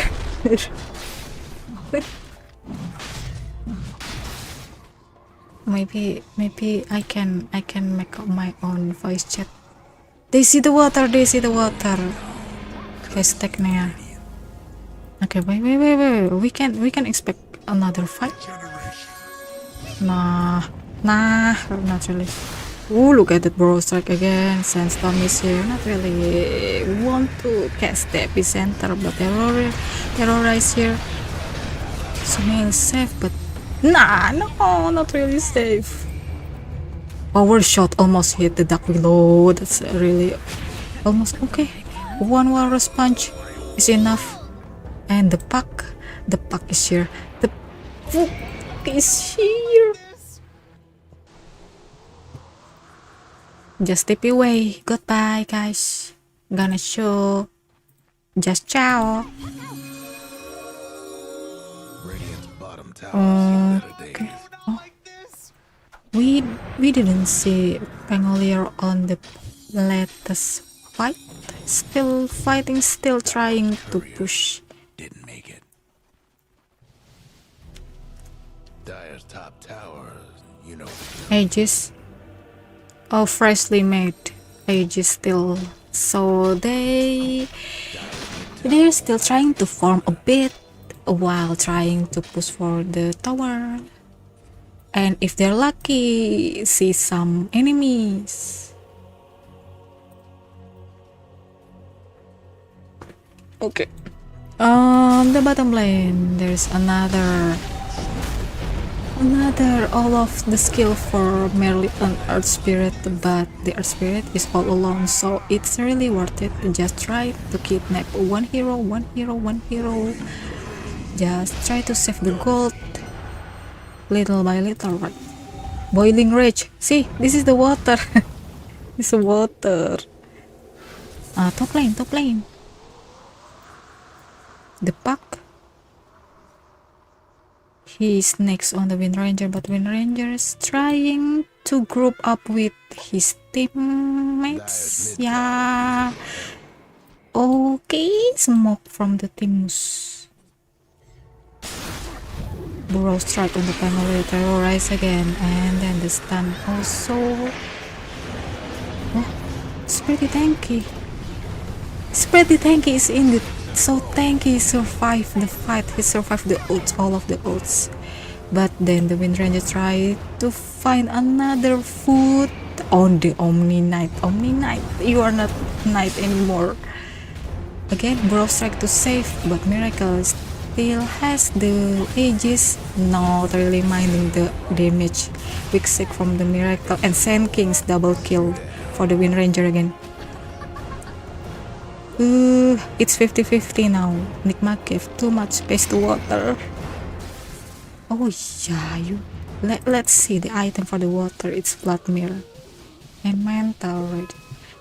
Soon gonna aim for the MKB, as we know it's for counter-attacking the Wind Run.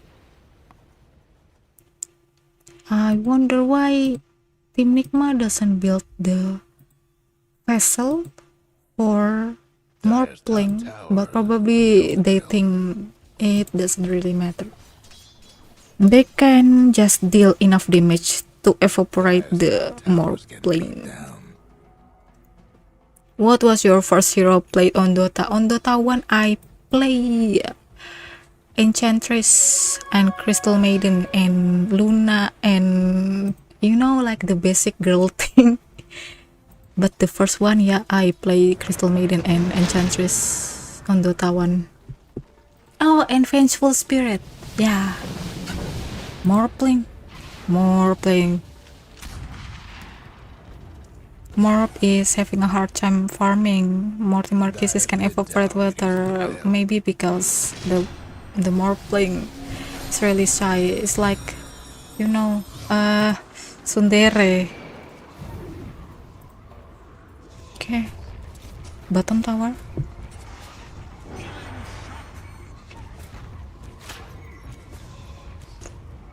Guess what's happening? That drinking body just to add some damage, right? Yeah.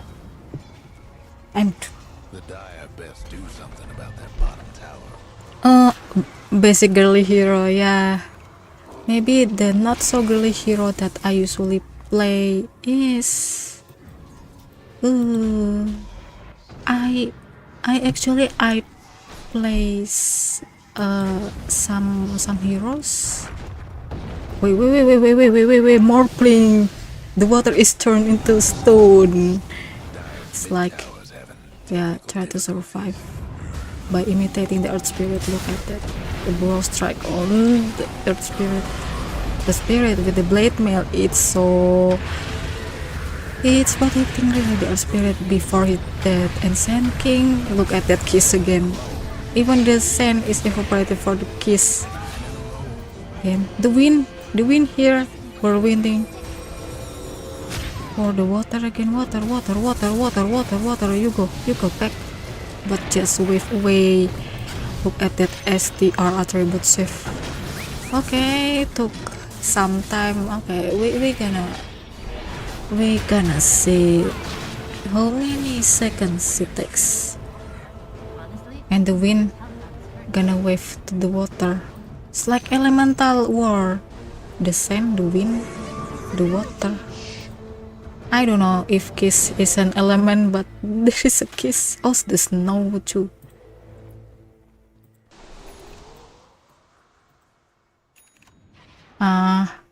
Back to the hero. Oh, I play Dark Below.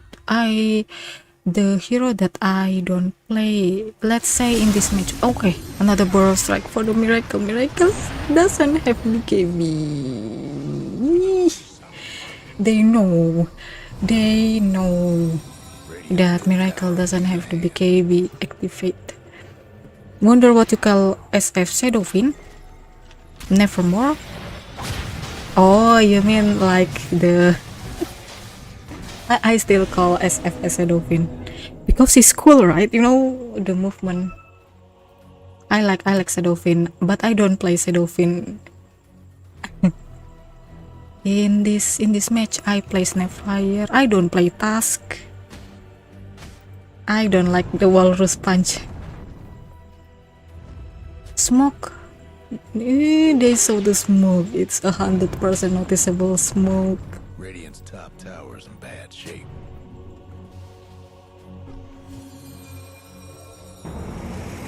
Rolling Thunder. Trying to find someone, but the Burrow Strike is here. Trying to but here Snapfire is not really kissing anyone because the Puck is here to silence him, and meanwhile the ult from the Earth Spirit for the enemy, and again Wind Ranger with the BKB, with the Whirlwind, hit on everyone.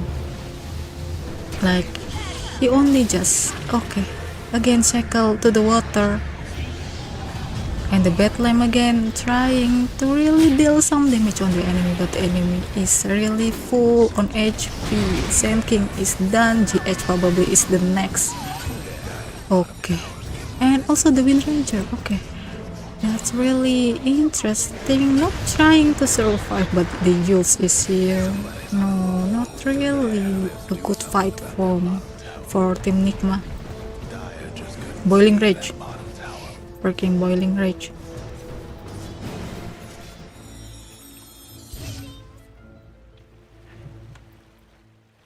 Thought you might call him Black. No. I don't call Shadowfin Black. At first on Dota 1 I call him as Shadow Friend. Yeah. Or Shadow Fright. Turns out it's Shadowfin. Okay. So I used to type with a lot of mistake, right? A lot of typos. So my brain really used to read something typoli. Told you water getting fat now. Nigma giving too much space on water early. Yeah. Even if, let's see, Miracle still leading the network, but you know, in terms of hard carry level, Morpling is 100% hard carry, right? I mean, we really never see Wind Ranger as a hard carry before this patch, so it's like a newly released carry, but the water is he's created as the hard carry, one of really hard carry. So if we gonna say it on the level wise, yeah, Wind Ranger, you really have to do something about the water. See, while we're talking, the Morplings leading on the network. You are right, Bayu. They tried. Team Nigma really tries to gang on the water, but the water is here, is flooding. Smoke trying to secure the Roshan. Super confident now. Look at it. Dominating on the water so easily. Rolling Thunder. Not really kill on anyone. Only Knight probably, no, not really. And the Burrow Strike again at Epicenter. Dream Coil, beautifully done. Is it going to be a team wipe for the Team Nigma? See, double kill for the Dark Willow. Okay. The only one survivor is the Snapfire, because the Snapfire doesn't really enter the fight. She only kisses on the backline. The second Roshan, it's second Roshan for Team Mouz. Okay. Oh, why? Just why? Just don't pick. Just pick another good hard carry, please. One way to counter like newly released hard carry is just by picking the real hard carry. The stone guy escaped from the water. we're gonna say the element now. In Dota 1 SF was Nevermore. No, yeah, it's Nevermore the Shadowfin. Or Shadowfin the Nevermore. I guess it's Nevermore the Shadowfin. Bro, strike, dude. What is Dream Coil? It's one really one really good BKB, but what happened with the Sumail is stone the water just so we can pop the BKB, but we can see that the task is way too late to be saved from the Earth Spirit by the Earth Spirit. The Spirit only able to save Radiant's one, top tower's taking hits. but it's not really saving Earth Spirit. Sumail just put the water to the stone One last top and tower that's it. for Radiant. Is it really Nigma's defeat on this match? Kiss again, the Rolling Thunder and the Terrorize and the look at that. Oh dear. Again Team Mouz feeling so confident, trying to look for another victim Radiant's top tower. because Earth Spirit is not really satisfying for the victim. They try to fight another one, but look at it. That's one really cheap move, super sneaky move, and the whole gang. Look, that's one beautiful Sand King. Oh my god! Like the PA said, if you blink, you miss me. I literally blink on the Sand King, and the next thing I know, he burrow strike on the enemy on the Team Nigma. Got 3 kills. Oh my goodness. Radiant's mid tower ain't doing so good.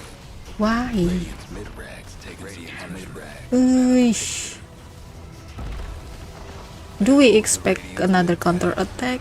But the Wind Ranger and the Tusk and the Snake. Look at that again. You're playing too far, Sumail. You really need to see that Sand King move. Radiant's toughened up. You know, like we see that the Sand King is hitting the tower, right? But his eyes are on the enemy. Look at that again. The Team Nigma really didn't expect that kind of stun. It's 100% unpredictable. Dire's bottom tower's getting the business. Try. No, still no GG call, because they thought that they can make a change for the water. Aegis is done, Sand King is also done, but they still have the water here and the pack and the dark below, and the Omni Knight sitting on the ancient on the throne. GG from okay.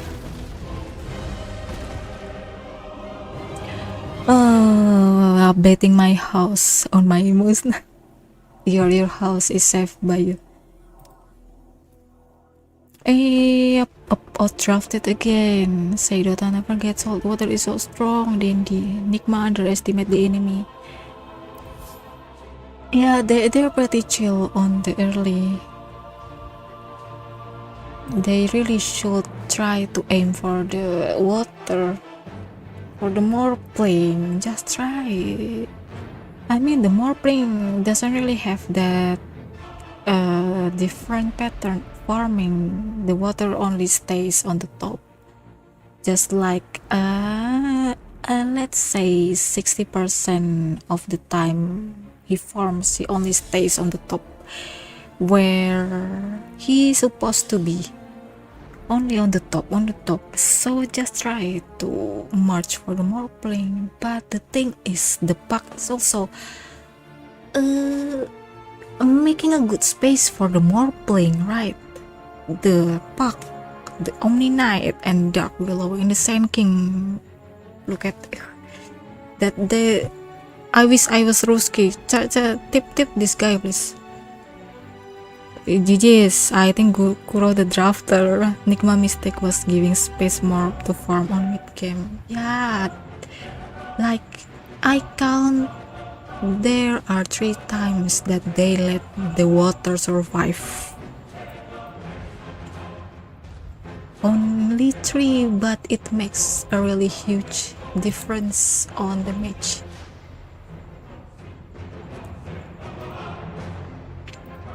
One really big mistake.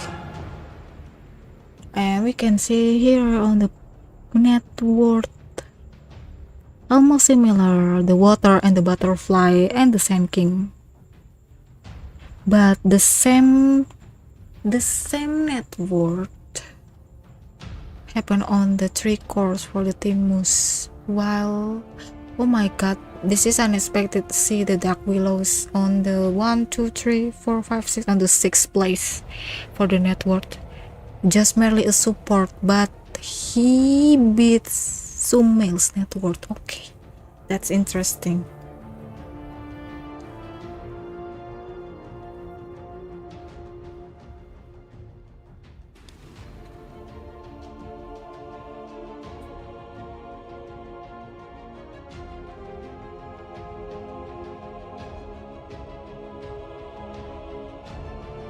Oh, I want to see. We can, let's see it here. Like the Pangolier. I think the Pangolier is also so late on joining the fight. That's how Noob's playing, like so many matches already. That's how he plays as an offlaner. Well, I'm not really mentioning him. I'm not really pointing him about how he farms. It's just like when your carry is already on, the lane and so ready to fight, then it would be better if it's a 5-man fight, right? Because we wouldn't see a cover 1, 2, 3, or else it will be a nightmare if we see like 5 versus 5. But the Pangolier is not there so many times. Like, let's see here, until the mid game, and then here the network is reversed. Okay.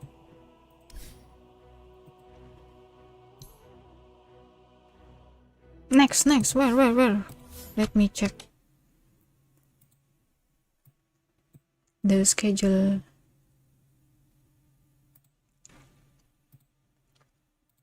I really want Nigma to win this game. Long time ago. It's been a while that we never see Nigma winning another match.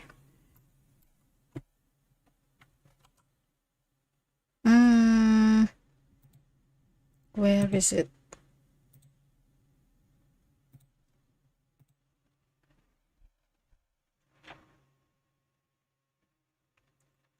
Oh, still on lobby.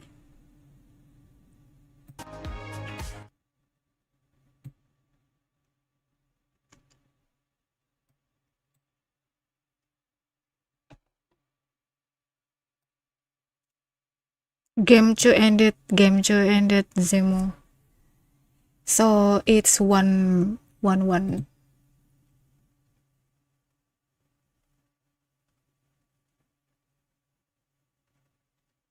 It will be late, I guess.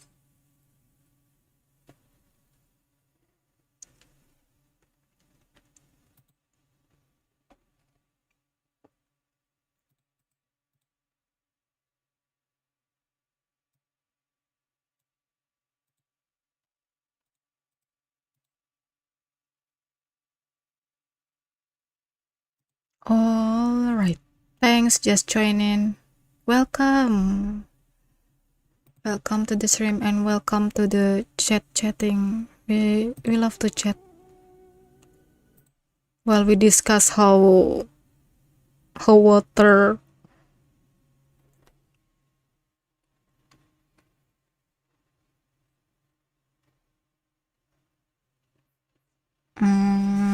let's see. Well, I guess it's going to be a while.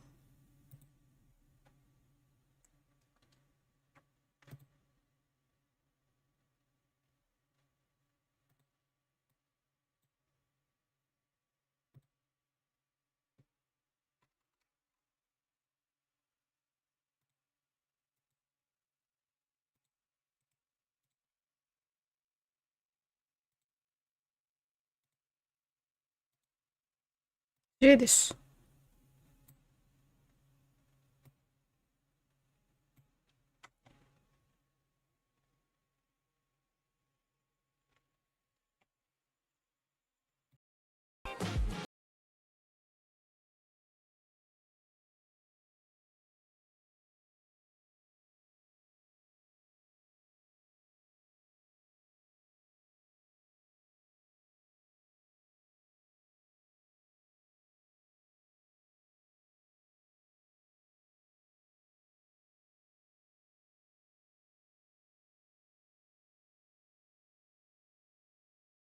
Wait a second. I guess you'll be staying up late tonight. I really don't want to stay up late, but I think so. You know, when I wish for like 3-0, please, then it wouldn't happen. So that's why I don't want to jinx anything. Just, just please.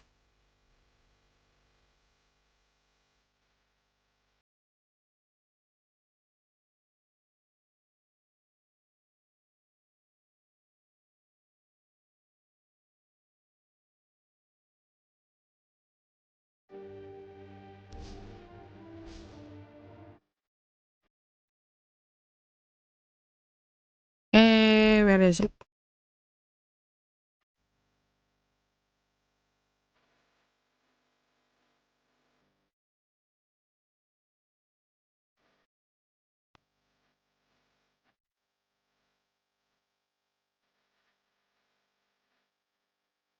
Where? Where is the, oh yeah.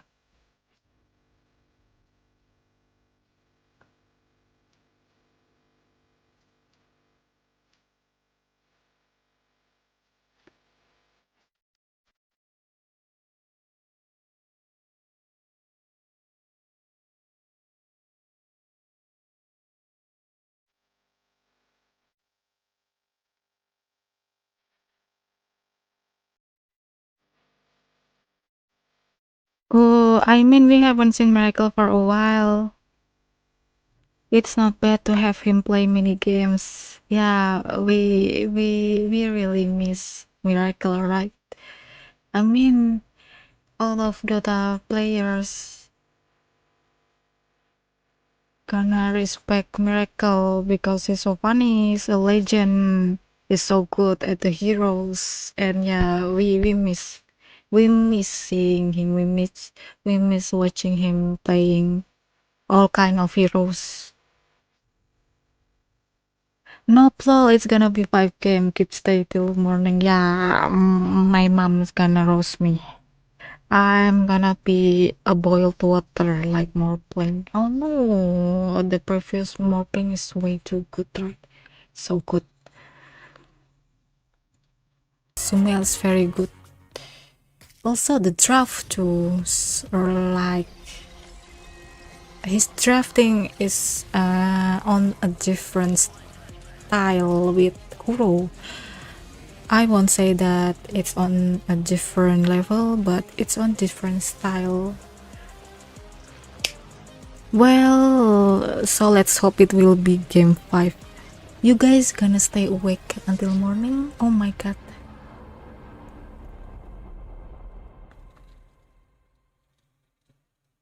1-1 is the current score in the best of 5 grand finals between Nigma Galaxy and Mouz. Whoever wins this one is going to the Betboom Dacha Belgrade that is going to be held from the 19th of October, but the LAN in the arena with the live audience will be from the 24th to the 26th. I'm Harry, joining me is Bowie. If you're just joining us, it's 1-1 as we mentioned already, and Mouz, they take game 2 in style. Bowie, the same happened versus OG. Mouz lost game 1. Does this mean that the third game is theirs as well? Well, I'm gonna have to wait and see. It was not a BO5, and that's why a lot of people say that Dota is a BO5 game. It's about feeling your opponent, discovering what works, adapting, and I definitely feel like Nigma has the the talent to be able to withstand Mouz, but having an even series like that is definitely not what I expected, especially considering how bad of a start they had. I think Onit has been outperforming the expectations that I had for him. He was really solid in the last couple of games he played. Yeah, but we do have a draft ready, so let's get right into it, Bowie.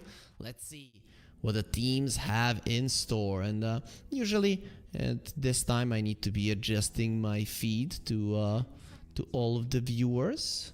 The question here is, do you ban the Sand King, right? Both sides got Sand King in both games, and It's both not of them lit on my won. country. Where And do I you gotta come say, it from, felt Jelo? impactful. Assalamualaikum, Habibi. Yofflin and Nigma, they Waalaikumsalam, actually kan banned it Samir. despite having... Oh, never mind. They don't have first pick, so it does make a lot of sense that you ban the Sand King. That's what I expected. Okay, let's see how it's gonna go. So we get a Nature's Prophet ban. Okay, nothing too out of the ordinary, not gonna lie. I think it was banned all of the games in this series, right? In the previous one as well. Yeah, definitely strong hero. It was banned in the first series by Nigma. Yeah, they banned it both times as their second ban. Okay, before we get ourselves into the first pick, let's remind our viewers about the tickets for the Betboom Dacha Belgrade. We might be getting annoying to everybody, but for new people that come in on the stream, they don't know where to buy them. Exclamation mark ticket in the chat. You have the banner down below as well, but you will be getting a link from the bot in the chat, and there you can choose your seats where you want to sit. You can buy for all 3 days, 1 day, depending if you're local or you're going to be traveling. We would love to have you in Belgrade, here in Serbia, in my home country, to enjoy great Dota together. But for now, we are doing exactly that as well from the comfort of our homes, Bowie, aren't we? Oh yeah.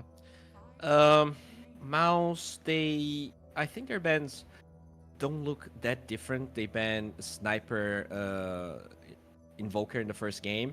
They banned Sniper Invoker game 2, and it was always about the clockwork that they don't want to give to GH. So yeah, pretty much a repeat here as we... I mean, I like it, right? It's hard to go against the Tusk. You know, it's a solid hero. It enables so many heroes. Nigma, no Sand King to respond. So what is your choice here? We have seen people go for Kunkka, even though I don't necessarily love it versus the Tusk, because he's a good save to it. Ench, very common too, right? But they haven't really played Ench. GH has been playing only melee heroes for the most part. Is there any other position that you can pick first? They go Dark Willow. Dark Willow for me is a good support to support matchup versus the Tusk, right? I hate when I see a Nyx. I think that is a really bad one. But a Dark Willow, we've seen it multiple times, right? In a couple of games today. That once you come out of the snowball, there's just so many things waiting for you. Yeah, and I gotta say, like in general, Mouse seems to be very... Despite the fact that they lost game 1, their approach has not changed at all. Always getting the same 3 heroes, then taking away the Mars and the Kunkka. They seem to know exactly what they're afraid of, what works for them. And, you know, I gotta give it to them. Feels like Immortal Faith did all of his homework. And, you know, luckily to them, we kind of talked about this. They were expecting Nigma, but was Nigma expecting Mouse to be here? How thorough was the preparation for Nigma here? You can't Well, improve until you make mistakes. they didn't ban out the Witch Doctor, right? So they did do it first 2 games. Now they're changing their approach. Tusk could be Narman's hero, not out of the ordinary, even though Bengen has been playing it more. Do you think we might see a Witch Doctor back? I mean, that's interesting. You might not be able to play it, right? I feel like you really benefit from having Tusk as a 5 these days. Yep, it's so good. You're not going Blink anymore, so the way you want to itemize, you don't necessarily need all of that influx of gold. I don't think you go Witch Doctor. I think it could be a debate, even though they, you know, that's how they took away OG. That's how they are here in the first place. Nigma, SF into a steal the Tusk. Yeah, and who's gonna be your enabler? I guess Omni is still available, so they could try and steal the Omni this time around. I don't think Mouse can pick it anymore. Would I like the Omni? I want some position 5 that contributes to the damage department, not gonna lie, right? I'm not that big of a fan of an Omni, because what happens if he gets isolated and the SF dies, right? Then you have a useless hero. And there it is. Bengen Wow. will be getting his Witch Doctor. So this is, you know, this is a very good support duo in general, because you have saves, you have heal, you have damage, you have teamfight. Your laning stage is not that bad at all. They also work well together, can go for pickups between the two of them. So I like it. It's only the laning that might be a little bit uncomfortable for Mouz. You know what I think is happening here? I think this is a Sumayo Shadow Fiend. He played 7 Shadow Fiend games this week. And I know the Magic Shadow Fiend is not popular, but if there's one player that will go for an unorthodox pick, an unorthodox build with Shadow Fiend, it has to be the King. Well, let's see. Well, lucky for him, the Dark Willow won't be putting the Cursed Crown on him, so we get to see a Dragonite pretty early on in the draft. And I guess you put it in the safe lane, right? With the Witch Doctor, then this hero isn't really a liability in the laning stage if he's laning with the Dragonite. Yeah, I think it doesn't really strike me as a supreme hero, and with the possibility of the Shadow Fiend being mid, I think it would actually be kind They of beat sad. OG with it last game. What? Wait, what? Supreme What are you was saying? playing a Dragonite last game versus OG, so you know. Yeah, no, I mean, but against a mid Shadow Fiend, Yeah, no. sure he's not gonna be happy, right? Yeah, I mean, he can play it, but it's not really a playmaker, right? I think of Supreme, I want Storm, Puck, Tinker, and those like very crazy heroes as they go for Naga. So that's your reset in the fights that could enable some good combos with the Requiem if Nigma plays their cards right. You go Pango overall, again. For Nigma, you mean? Yes. I think they're gonna like damage if they go Pango. I would like to see something else. What's an offlane damage dealer that is left? Can you go Underlord, or is it too bad? It's too early for an Underlord here. I think you pick a carry here then? You pick your carry that Then maybe you're- flexes? Well, if you pick a carry, then you're not flexing anything, right? Because you're gonna know that it's gonna be a mid SF. But if you pick Yeah, an no, I offlaner, then it's a flex. Flexible carry like Nature's Prophet. I know it's banned, but just saying hero, Monkey King type hero. I would like a Mirana here, not gonna lie. Just pick a Mirana. Oh, Brad's good. You reveal that the SF is mid if that's what you want to do, or you hope that it's gonna be left through until the very end. The hero has really fallen out of favor. They don't have a lot of stuns for this Death Ward, right? It's only OTs. All 3 OTs cancel Death Ward, but it is like usually you don't talk about that spell that much, but Bengen is a beast on the Witch Doctor. You do gotta be watchful of it as they have their first stun, and it's gonna be this Centaur. Usually you want the center in a lane where he can be dominant. I don't think he's dominant in the Witch Doctor Dragonite lane, not gonna lie. And we've already talked about it multiple times about the Tusk Shard, especially when you get the Aghanim Shard and how hard it is for a center lineup to go versus that. I'm okay with the pick, but every single time today I've been okay with the center picks, and we gotta see it. There you go. That's the classic, man. Every time, dude, Bengen is Force is amazing at Darkseer. It has to be probably the most overlooked Darkseer player that like people don't know about. He is insane. No dispels on the side of Nigma. They're probably gonna pick their carries, but usually such a good don't pick, bring any man. dispels. It is. It's amazing. You get the Shadow Fiend aura.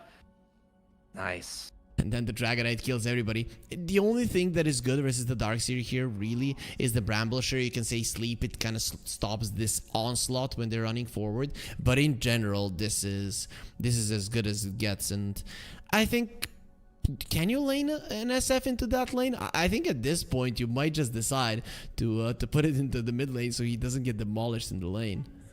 Yeah, I think you do that too. I don't think this is gonna be a carry Shadow Fiend. But even in the mid lane, right? You send the Tusk at some point. He TPs in with an Iron Shell Snowball forward. And if you have even a decent mid laner, you're getting that kill. Yeah, but they have 24, right? So we're assuming it's going to be a pick that will put enough pressure so that the Tusk cannot afford rotations like that. Can you can you anti-mage if you're Nigma?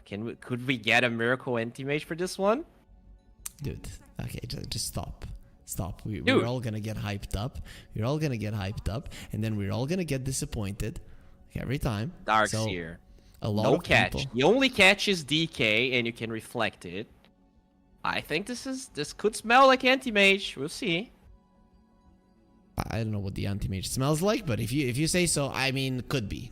I'm not gonna lie. I don't hate it. I actually like it quite a lot. Might be a bit greedy between him and the SF, but if Sumail plays properly, it could be okay. I still am leaning towards the possibility of this SF being a carry, but I think then you might be needing to always have your TP ready on the Dark Willow when they start diving him.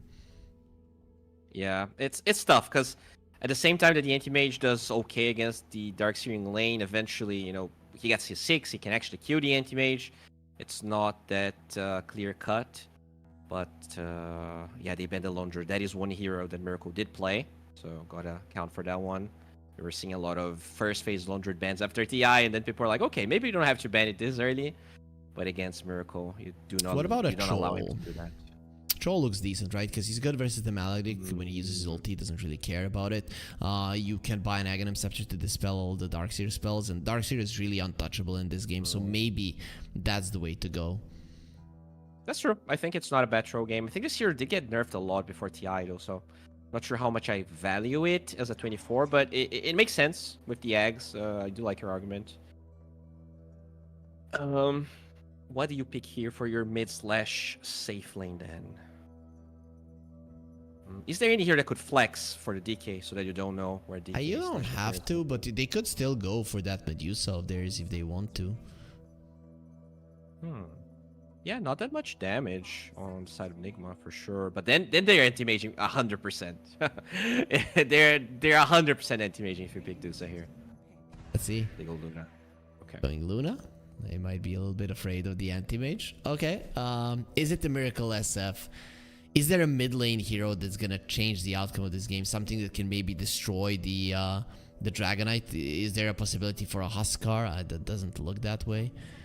Timbersaw doesn't look bad, right? You have Maledict. not a lot of lockdown. Yeah, I mean, it's Maledict, but mid Timber should destroy the DK and should also, like, you reach a peak so fast that you just destroy the Witch Doctor before he does anything. But I honestly think it's going to be mid Shadow Fiend, right? Why would you run away out of playing SF into DK? Because the Tusk is gonna rotate and kill you, but then the Tusk won't even have to rotate if he's in the lane where he's killing you. I don't know. I have to say I really like Mouz draft. I think there's some merit to it. This is a draft with which you can overextend, with which you can easily make mistakes. It's gonna cost you the game, but in general, when played perfectly, this is hard to deal with. There we go. Weaver for Miracle. Mid Shadow Fiend, we don't get the anti-mage, but still pretty hype. We have not seen this Magic Shadow Fiend for a while. I gotta say though, I'm not sure I like this Shadow Fiend, especially into the Darkseer, right? You don't have any dispels, and once the pipe is up, how are you bursting anyone? You're gonna have to only rely on pickoffs, which Mouz with this draft, I don't think they necessarily need to give away, right? You just group up past minute 20, 25, and you mow down towers.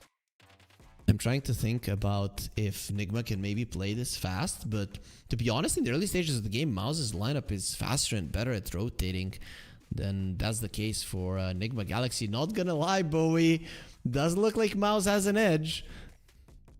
Yeah, and after that game number 2, where we clearly saw them absolutely behind, absolutely pressured, still having the composure, still having the resilience to come back, with this draft, it's like their bread and butter. This Darkseer, it has been, I think, 4 months ever since they were able to play it, because it was just not in the meta. It was all about the dispels with your enchantresses and shadow demons. Somehow they managed to find a gamer that looks good, and if they're gonna win this one, I think Sumail is gonna have to go beast mode. It's gonna have to be Sumail mode, 2016 activated, because this doesn't look like an easy Shadow Fiend game. Besides the laning stage. The laning stage should be fine for him. Yeah, I know you're a mid lane player. I don't know how much you play SF, but I'm a position 4 player. And I play a lot of Tusk.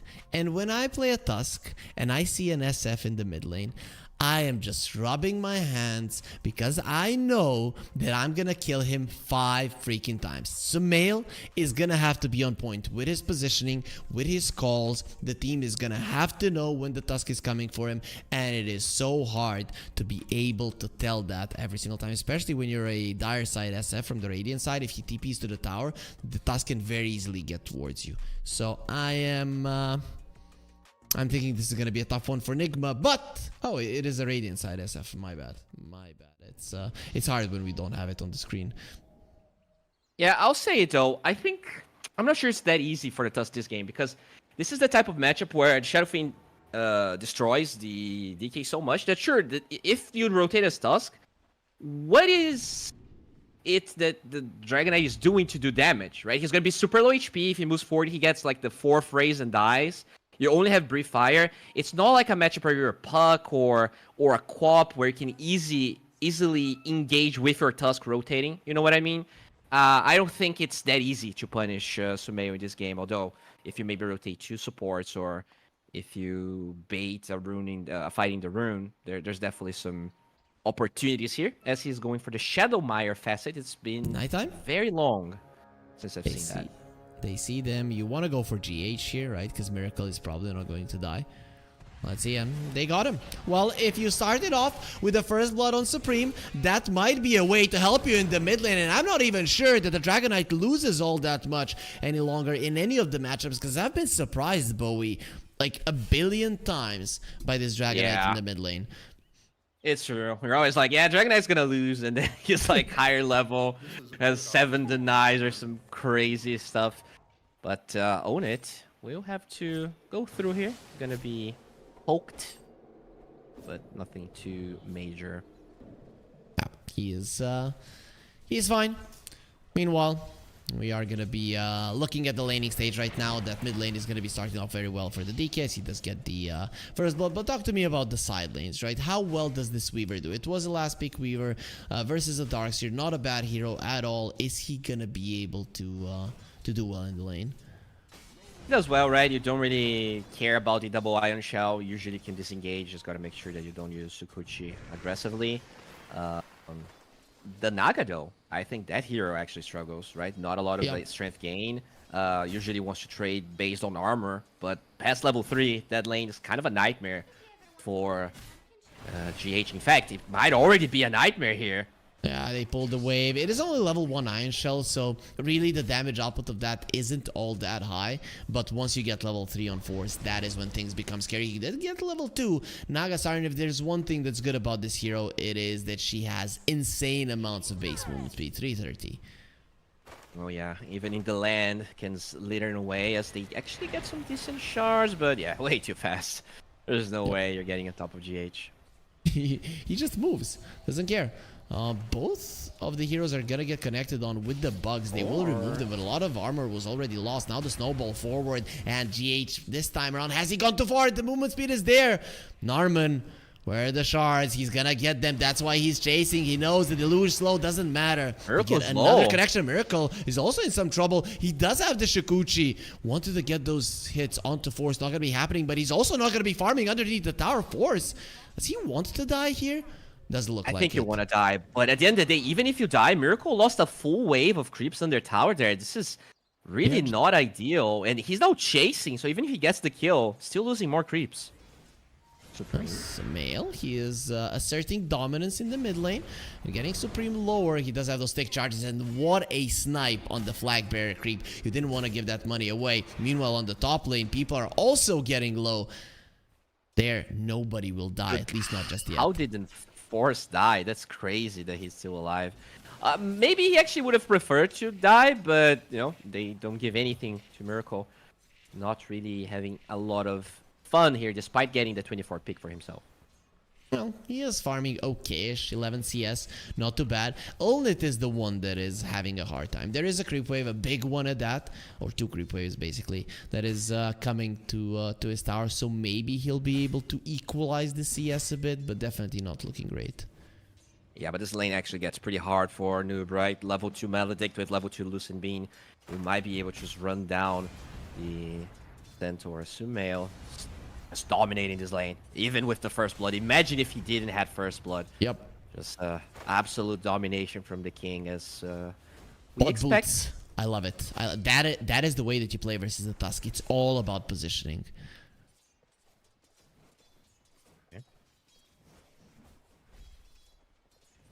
Yep, so Lane. pretty slow at this moment. When is the storm coming, Bowie? I mean, Shadowfiend is kind of a slow hero, right? You want to farm your Blink Dagger or U-Scepter, whatever it is, so... I don't... unless you get a Haste Rune or something, I don't expect rotations from Sumail. Maybe rotations to his lane might be a way to activate him early. Maybe the center Stampede is what they need, so... Pre-level 6 on the off lane, I would be surprised to see Nigma actually making any moves. They might just react to the dives, right? Because there will be dives coming from both the Luna and the Witch Doctor as well as the Tusk Darkseer.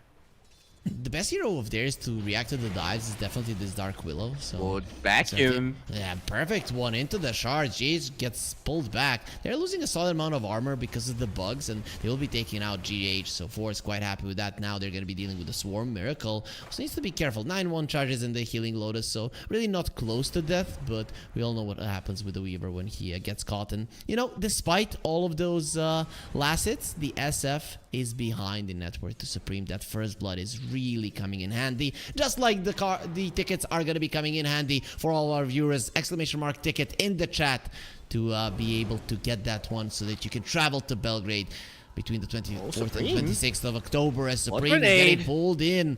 It's not going to be enough. That race wouldn't have killed him, and Sumail doesn't want to waste mana.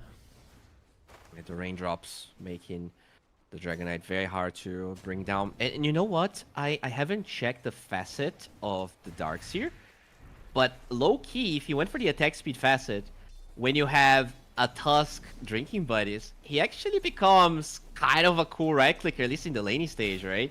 He was doing a fair amount with the drinking buddies and just hunting down the Naga. He got baited by Ice Frog. He's just been doing everything to make people think that this Darkseer is a boxer, right? He is jumping rope, he has this attack speed, and nobody cares, Bowie. Nobody cares. I care about the Iron Shell, about the wall and vacuum. All he needed was some booze, and he found himself. He is now a boxer, but he found the Dragon Knight double raise. Just turns around with the stun, drinking buddies, pulls him out. Still gonna be solid shards, and Sumail taking a ton of damage. And this is what I was talking about. With 2 of your supports, you get close to the Dragon Knight Tusk, and you almost die. You really need to be careful of this. Yeah, it's just a very squishy hero. You know, this is a do or die top hero. If you die 2-3 times, the hero becomes pretty useless. You need to be snowballing. But so far, so good. I think without the first blood, Sumail would be pretty much where he is, as they are now forcing this tower and not a defense being mounted. Bengen is there, TPing in from the Tusk. GH looks very much dead. The Maledict will kill him. It is a level 1 Maledict, but the damage has already been done. Shards, quite nice. Drinking buddies being used. Hoof Stomp is there. He needs to be careful. But Miracle does join in on the fight, going through the Twin Gate. Doesn't really do all that much damage himself, and all the bugs are gone. Even Sumail will come over again. Nigma Galaxy, they want to be bringing all 5 of their heroes. Career will survive for now. Bengen doesn't allow his little buddy to die just yet. They did manage to get him out of a bad position, so now even if Narman dies, it's really not that big of a deal. He tried to go with the drinking buddies, only didn't want to get too close, however. Yeah, I mean, the Catapult Wave's already dead, and Supreme's actually doing damage to the mid-tier 1 tower, and all of those numbers from Nigma actually don't acquire anything. At the end of the day, go lead on the side of Mouz. I mean, they're slowly poking this tower, but there could be a chance for Mouz to mount a defense, especially with the glyph being used.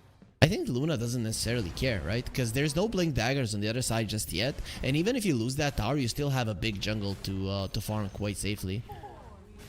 Yeah, they will give this one up. It takes a while. Miracle's not farming in the meanwhile. But that's pretty much the same move that Nigma did in game number 1 and 2, right? They were very aggressive in this 8 to 12 minute window to get as many early tier 1s as they could. But in this one, they are not ahead. In this one, they don't have a 7-0 start. And even with that, they didn't manage to win game 2 versus Mouz. So at the moment, Mouz are quite happy with how the game is going. Their Luna farming well, but their Dragonite is just so freakishly big. Yeah, right. If you needed a second carry, there's not really anyone that's better than the Dragon Knife at the moment. This hero, absurdly strong, but Sumail with a little. In this rune, there is a sentry though. Ooh, And don't he do should it. be aware. He knows. There's 2 sentries. There's another sentry.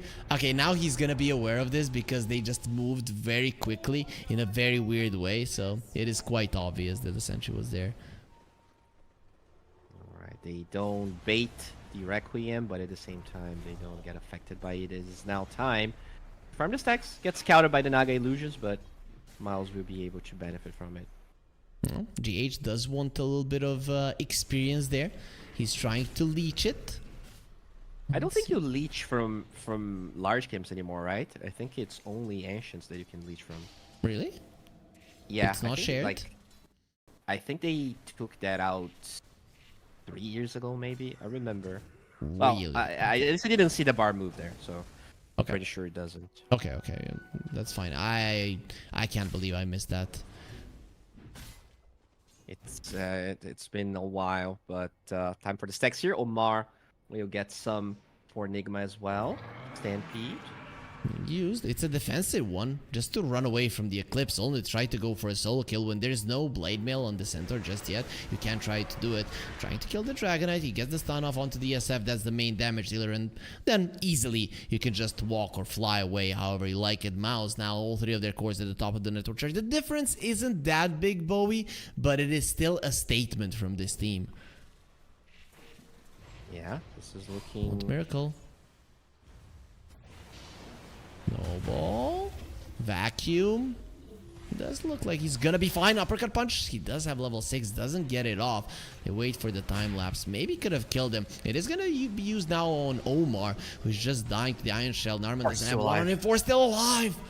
Oh, I can't believe that GH really wants him dead. Doesn't have the move speed to get towards him. And Bengen, he's going to be going for Miracle. Miracle is going to be going down Ulnit with a Lucid. It finishes him off. And now GH has gone too far. Mouz, again, they're doing so well. Ulnit is coming. He knows that he was being hunted, but he was the kills as well. Not going to be allowed because Supreme gets it earlier. Once again, Mouz are the ones in control, and this time around much earlier on in the game.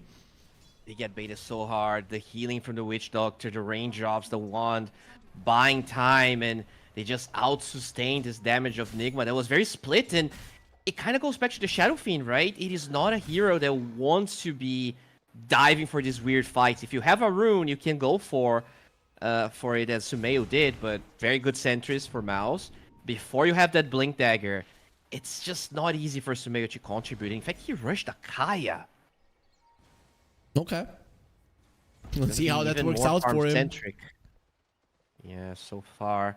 He is very farmed, but at the expense of Nigma. You know, Miracle is joining literally every fight.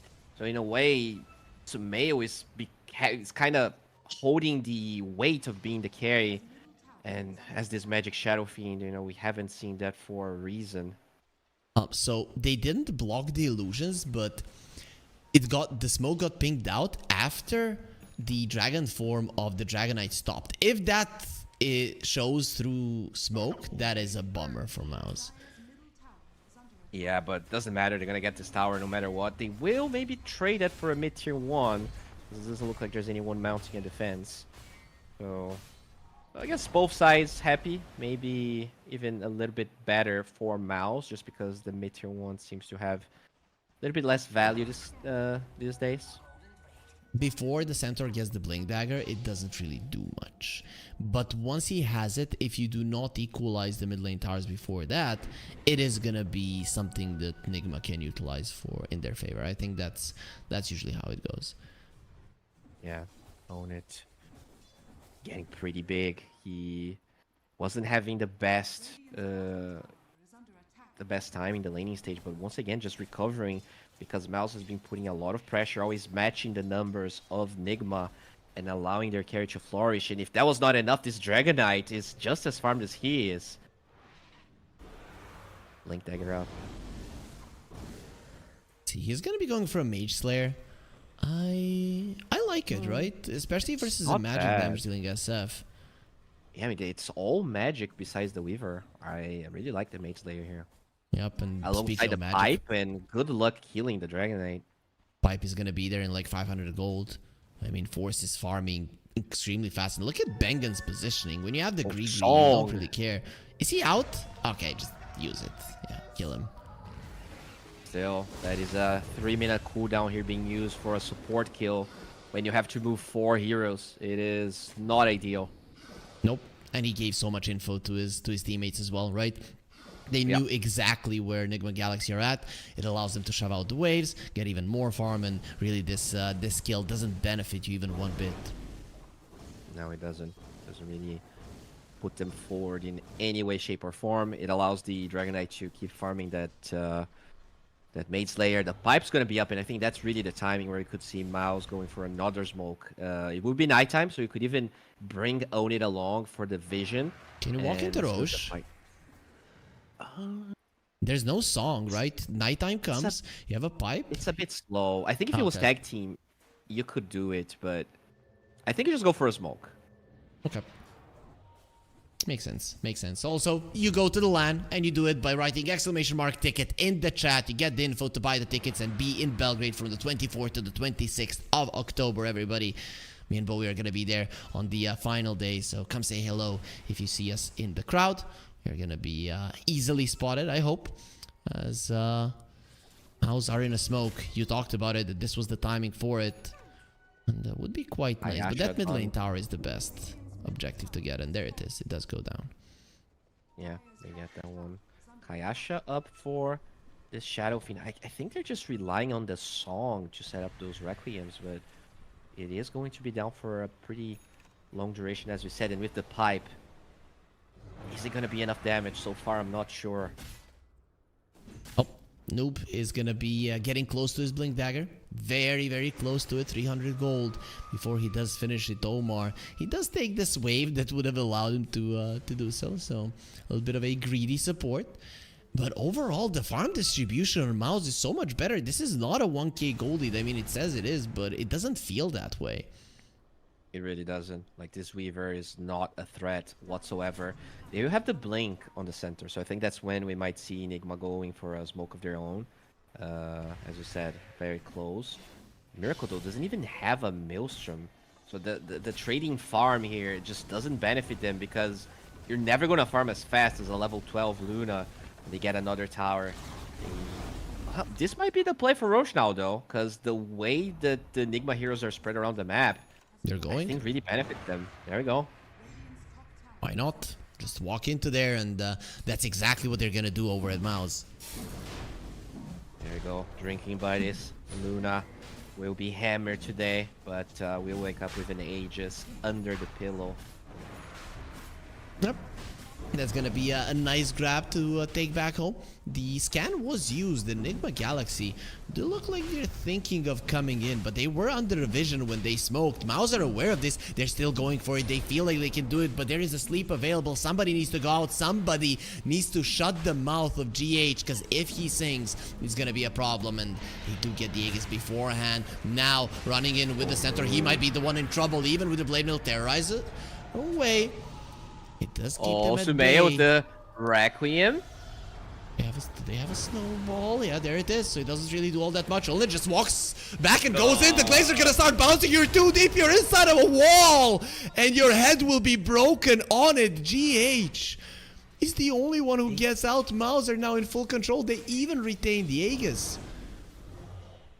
That was underwhelming, right? And we talked about it. The pipe just makes that magic damage not count that much, and the timing of the connection was just too separate. The center was already out of the fight. They had to stand feet away. So the fact that they tried to go for that play so greedy, you knew about the pipe on the dark here too. Just way too greedy from Nigma. And what could have been just a 3k goal lead in an Aegis inside of Mouz now becomes a 7k goal lead, and probably more towers falling, because they know both Song and Requiem are down. Miracle has to time-lapse away here. To survive just Supreme. nobody else was there, right? It was only the Dragonite that caught him. And just does more than good enough damage. vacuum. The vacuum noob is gonna be standing there waiting for death. Miracle, he says, maybe it's a good bait. Going for the Dragonite. They're trying to finish him off, but Supreme is not taking any damage. The Bedlam, it only tickles him. Also, the Cascade is amazing. They have the Maledict onto 2 heroes, and now they're gonna be focusing on Noob yet again.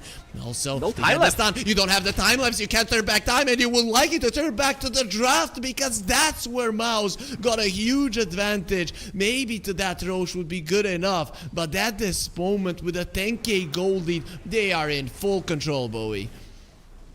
The Grim on Immortal's face right now is probably the size of the lead that Mouz holds. He's probably so happy here. He studied Nigma. He has been going for the same bans, the same approach, and they're cracking the code here. Nigma, they are crumbling, and dude, Mouz taking out OG, very, very surprising for a lot of people. Mouz taking Nigma to a 2-1 in this BO5, I don't think the Nigma fans can take it. Yeah, well, we'll see. We'll see, Bowie, if you can take it. We know that you're a Miracle fanboy, but overall, though, this does look quite grim for Enigma at the moment. I'm looking at their lineup, and I don't see many ways to go back into it. Even if they use their spells perfectly, it is not that easy to do. Mouz are gonna have to make a mistake, and you need to force them into it somehow. But this lineup, it's pretty straightforward. We go to a tower, we push. We go to a next tower, we push. If you fight, you lose. And Nigma Galaxy, I don't know what the play is. How do you approach this game at this moment?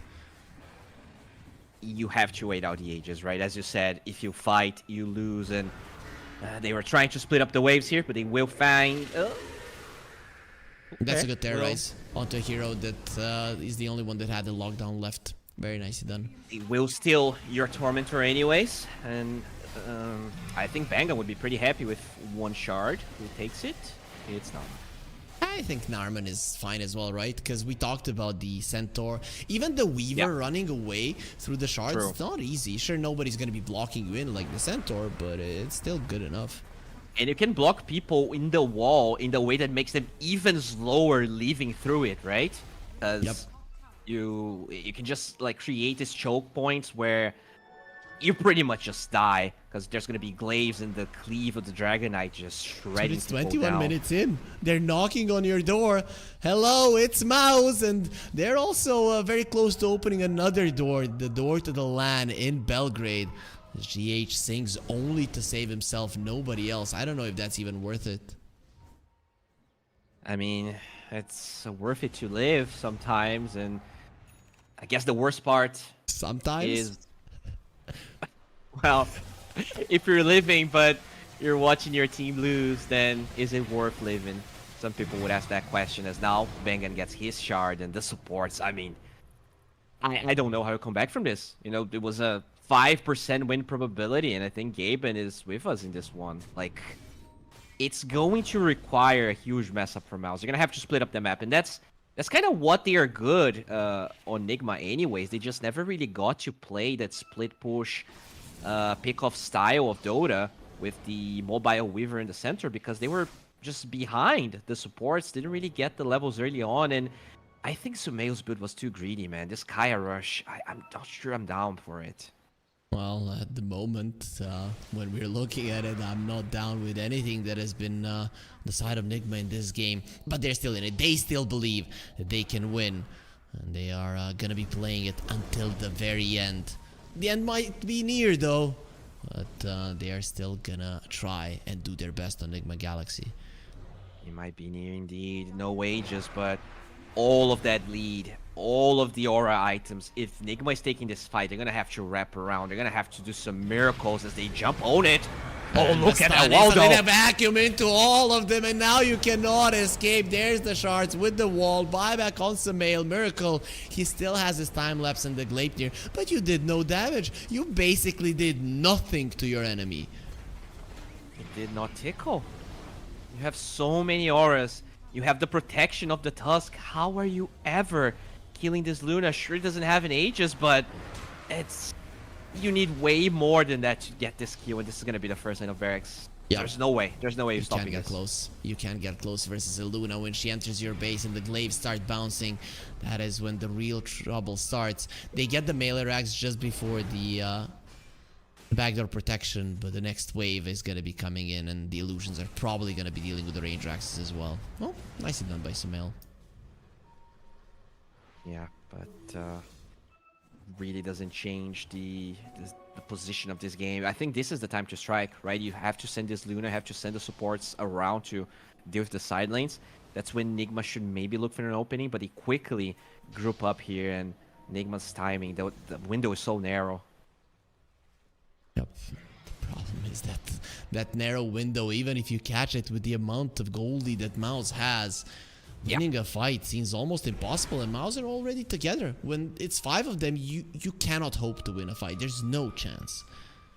Yeah, they have to mess up to a degree that I can't even explain it. I mean, Wall is on cooldown, but Mouz is smoking because they understand how far ahead they are. I don't think they're gonna find anyone, but in the top side, we do see the center cutting the wave, so that's nice by Nigma.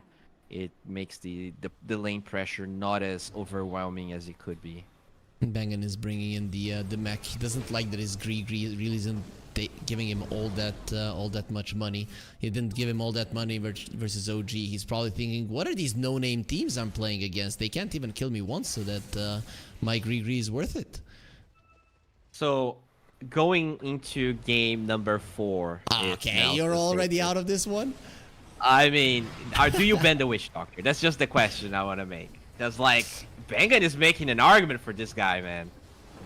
What is it, 5-0 after this game? Yeah, I mean, Yep. you have to. You ban it in the Good first and stun. second game, didn't help. Well, that's the stun. Terrorize as well. They're trying to kill the the Luna, mech. and the mech comes out. He gets the BKB. Manta and the BKB off. He'll be fine. And now you're again inside of the wall, all clumped up together. At least you will die as friends, Nigma Galaxy. But you will not go to the LAN that easily, because there is a team here that is crushing. First OG and now Nigma Galaxy are on the menu. They're gonna have to win 2 games in a row, Bowie, if they want to go to the LAN. And well, this was as stompy as it gets. Only 2 kills for 25 minutes. Dude, you do not give away the Dark Seer. Like, this Dark Seer on Bangan, if you get it at a good point, like a team, as they did, it's so hard. Like, this guy is the king of Dark Seer. They were able to turn the Tusk into a +4. They still get the Witch Doctor they wanted. There were way too many boxes ticked on the side of Mouz, and I think Nigma, the Shadow Fiend was a failed experiment, right? You wanted to flex that to carry. You end up forced to play it as a mid laner. And I don't know. I think you have to stay away from that one and just play something similar to what they did in game number 1. And also, I think they need more focus, right? You pick up this SF versus the Dragonite in the mid lane, and then GH gives the first blood away, right? Everybody was missing for so long, and he just walks to the right side and gives the first blood. I think those are the kind of mistakes that really should never happen. That is true. I think sometimes I wouldn't say it matters that much, but in this particular matchup where a good Shadow Fiend could maybe get first blood on the DK, and then you kind of like snowball, and the Kaya Rush doesn't feel that bad. I agree, but it's not what happened. And at the end of the day, Immortal Faith 1 game away, alongside the entirety of Mouz, obviously. But I want to talk about the coach, because I think the coaches are usually, especially the ones that are not in the TI winning teams, they get forgotten about. Creep Wave Experiment 2.0, and he's about to bring these boys to Belgrade. They only need 1 win in Nigma to come back. They're gonna have to figure it out, because game 1 looked amazing for them, but all of that aggression that they're bringing, it feels like it puts them in a position where Miracle is underfarmed, and I guess they didn't have the heroes to be as aggressive as they wanted this time around. The Shadow Fiend just too immobile. I like that you're mentioning the coach though, right? Because yesterday they got crushed by OG, and it has to be that something changed. Somebody watched their games, gave them tips, told them how they need to change their playstyle, and they did. And today we are seeing a much different Mouz. They beat OG 2-1. Now they're leading 2-1 versus Nigma Galaxy, only one game away from going to land in Belgrade, as you mentioned. But will they be able to get there? Are they going to be booking their flights? We find out in the next or the game after, so stay with us.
It is 2-1 for Mouz. When this day started, nobody expected them to be here, let alone be one game away from going to the land, from going to the Betboom Dacha Belgrade. I'm Harry, joining me is Bowie, and you are watching the close qualifier here in Western Europe. Mouz is currently leading 2-1 versus Nigma Galaxy. And Bowie, we do have a draft ready, so let's get right into it. To see what the teams got in store, has Nigma Galaxy found a way to draft versus Mouz? And there's the answer to your question, Bowie. The first ban is gonna be the Witch Doctor. They're giving it all the respect that it deserves.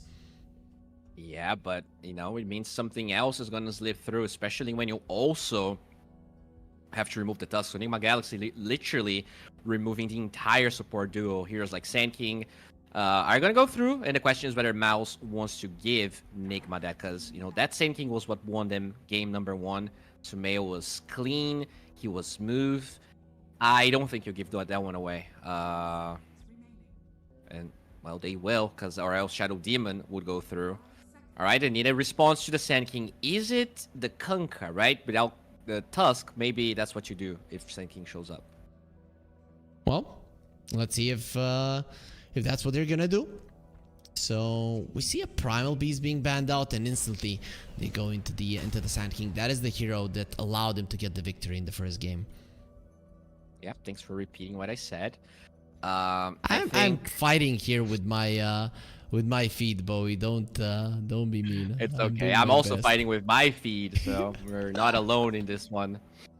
As it looks like they're still deciding. I don't know why you wouldn't pick Kunkka, because that's a hero Mouz was banning themselves, right? So you actually take away the burden of having to remove that, and maybe it's just not Force's cup of tea, right? Maybe they're more comfortable drafting his hero a little bit later on.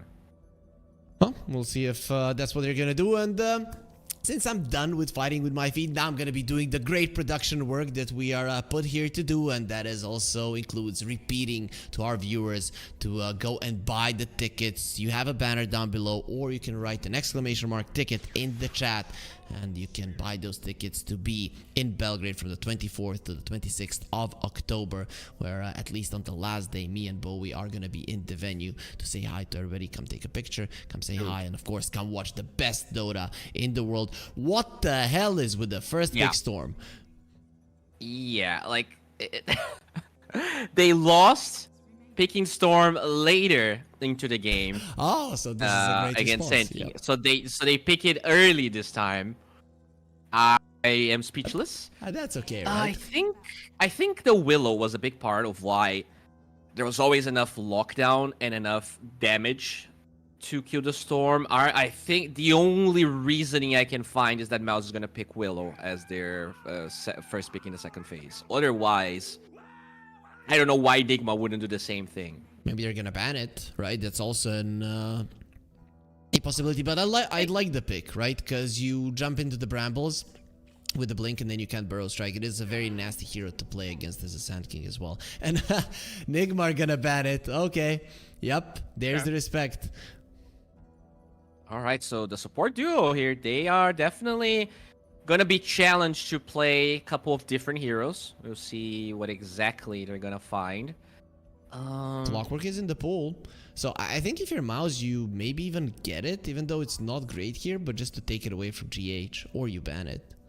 Yeah, you definitely have to address that one. They've been very clearly taking Clockwork out of GH, forcing him into these other heroes. He hasn't really performed as well. Although the ET did work quite well in that game number 1. That was something they did. There you go. Okay, you are at least 5 seconds behind me, Bowie. At least 5. I don't know what I can do, bro. I'm trying to refresh my feed. I am just in a turn off your browser and then turn it on again. I have 2 browsers. I have Edge and I have Chrome. They're both I have Edge. in a different timeline. I have Edge. Okay, do you have Microsoft Explorer as well? Yeah, I'll download. I forgot the name of that super old one. Netscape.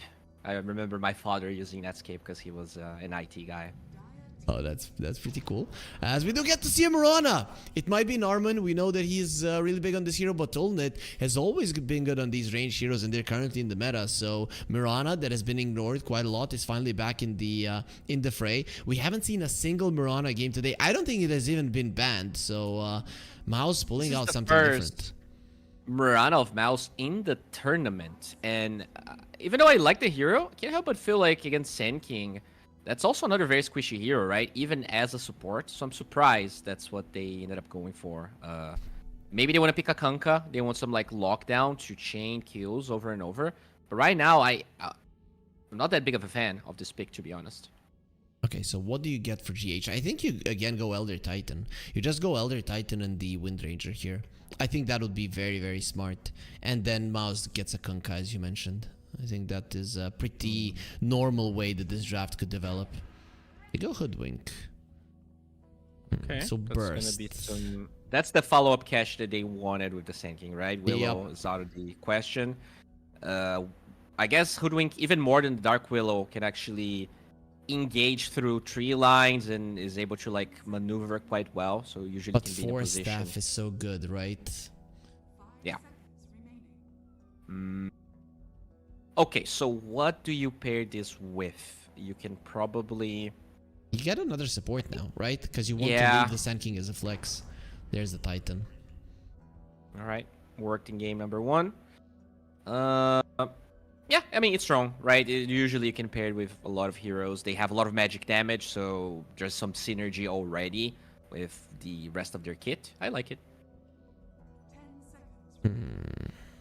So do you go that Kunkka here? It is very dangerous to go for a Kunkka versus the Elder Titan. In the lane, you have nothing to defend you versus it. What about a Dispel into the ZT, right? You could go Ench. I guess it's Enchantress kind or of Oracle? squishy. Enchantress. Oh, they go Naga. Okay. Okay. That's your reset. Maybe a way to withstand the epi damage, but Yep. cannot be caught into the burrow strike. And I'll be honest, Sumeo's burrows were always perfect. He was getting like 2-3 every single time. So it's not an easy Naga game. So you get an offlaner now, right? Because you do want to be flexing this Mirana for sure. No, they're not going to be flexing anything. They get the Luna. They really think that this offlane is going to be hard and that they need to leave it as the last pick. And they might be right. Yeah, it's definitely a strong lane. The Luna's going to benefit from Solar Flare. Regardless, it's probably going to be an Arman Mirana, and they're going to be getting the Force here at the end.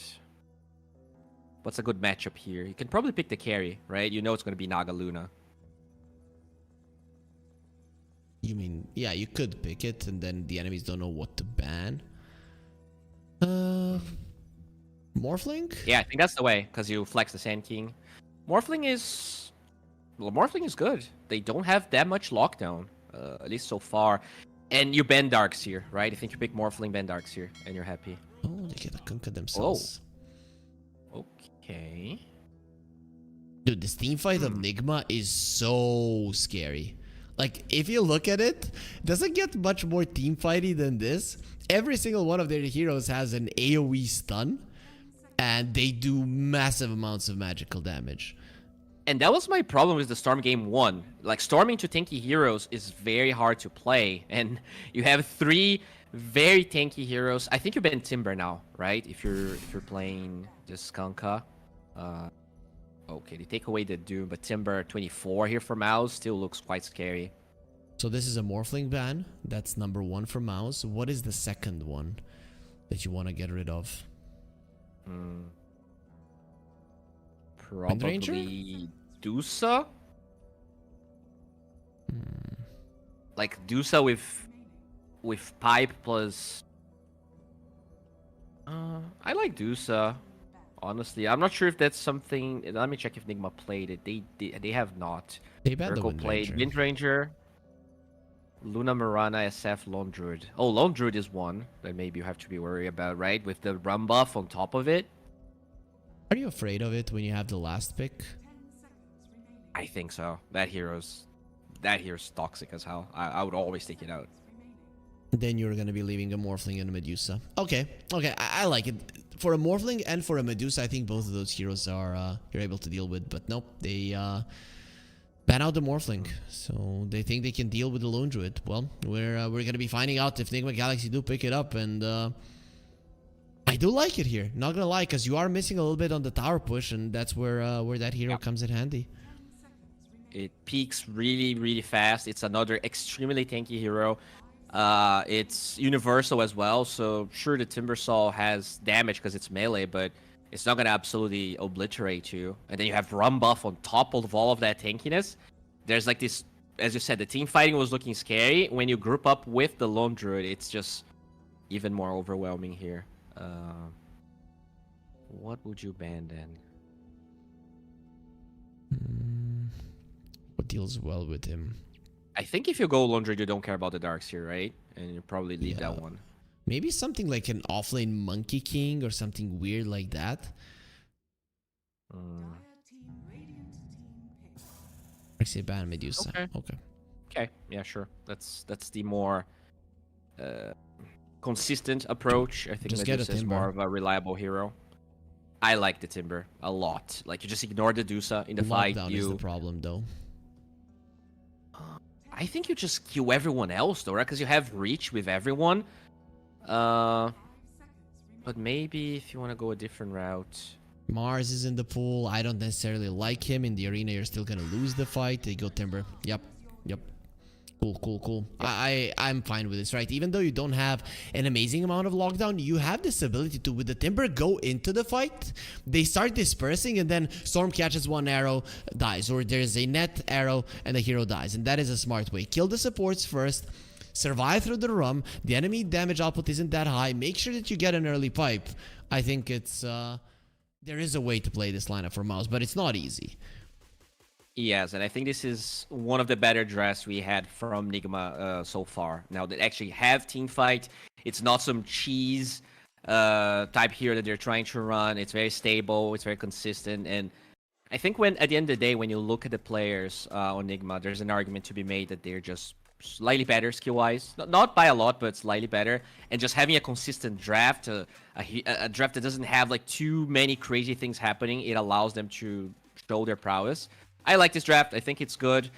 There are ways around it, but I don't know, man. That game one from Supreme, I hope he can have a better showing, but we saw that Sumail versus Storm matchup, and the Hoodwink alongside Sumail here could just make his life so bad. So you think we got a game 5? Is this so. your final I think prediction? so. Okay, I just hope, Bowie, that you're not being led by just wanting the game 5 to happen. I think, though, I agree with the Storm sentiment. The thing is, I think that in general, Mouz has a better grasp on how they need to draft than Nigma Galaxy, right? And it is showing in this series. It did show in the OG series as well, and we should definitely hype up the coach. Guys, if you see Immortal Faith, if Mouz do go to the LAN, just hug him if you're a Mouz fan, because he is making a huge difference. If you're playing a pub today, make sure you use his guides. They're there in your client. Make sure you leave him a very kind message as well. Or maybe a hate message if you're an Nigma fan. I'm kidding. Don't do that. That is very, very bad. Dude, everybody's a Nigma fan. You just ruined Immortal Faith. No, I'm not ruining him. He is the one, once again, getting a group of players that were, in general, for the general public, unknown. And here we are in this BO5. I think this is going to be their first LAN, right? As Mouz. Yeah, right? I don't think they've played a LAN just yet. They qualified to a $1 million tournament, but I don't remember which one that was. But they did qualify as far as I remember. Oh, okay. Well, regardless though, this is going to be very interesting to watch. I do think this is a good game for Nigma though. We'll see if they can recompose themselves. That game number 3 was a bit rough. But this time around, they're back to what worked in game 1, and it should look good. And that's a Grog Blossom Kunkka, which leaves me very hopeful. Okay, okay. Let's see if Nigma are gonna be able to do it. One thing that we didn't mention, right? We talked about the damage issues of the Storm, but this time around he has a Solar Flare of the Mirana, and we all know how many right clicks are the Mirana does throw out in the. I mean, sorry, yes, the Storm. but also it's like it's not only that. Like the damage is the second problem. The first problem is there's a lot of lockdown, right? You get Burrow Stroke into Bushwhack, Burrow Stroke into Axe, Burrow Stroke into Stomp. It's a lot of magic damage. The Timbersaw usually needs some time to get his pipe. And that Witchblade rush with the Kaya, I think, was super greedy. Maybe we're going to see a different build. Yeah, I would love to see the Eternal Shroud. I would love it as well. I think it's such a good Storm item. I don't know why it's so overlooked. I mean, the extra mana that it gives is insane. Mm-hmm. I mean, it used to be like absolutely broken. It is now balanced, but in a game like this one, I cannot think of a better item to be able to withstand all of that magic damage. So, let's see. Mid lane. Is Supreme gonna be doing better this time around when he knows what he's up against? And Samael. The lane was fine, right? I Yeah, think I he guess. did okay. And it's a melee hero versus a Storm. Maybe you should be doing even better. True. Narman with the arrow level 1, sometimes you actually see Storm being learned, but Not versus the Elder Titan, right? You just want to be manipulating the wave and getting some farm and maybe even pulling GH away from the lane. So arrow is much better for that. yeah, that's true. Level 1 arrow. Also allows you to jungle a little bit, deal with some of those creeps, as Forrest is having a pretty good time. And he was having a good time even when he was first picking this year and this time around. The lane is not necessarily easy, but I think he gets better as the game progresses. So it is gonna be a very slow start. I think this is the first game where it's 0-0. And maybe Nigma Galaxy need that change of tempo. Yeah, it might be a little bit of a snooze fest in the early game, but no Storm rotations. Oh, that's some Bushwhack action there, the Torrent. Hold it, lift it up into the air. We'll be taking a decent amount of damage. That Acorn shot does hurt him quite a lot, and that is the first more aggressive play that we see. Another hero is also low on the map. Omar, did you go too far? He does have a Bushwhack, so Bangan can't kill him, but you're gonna be looking towards the Luna, and he just dies. That was really good. He was setting up for the range creep, and he wraps around, gets the illusion, body blocks with the illusions.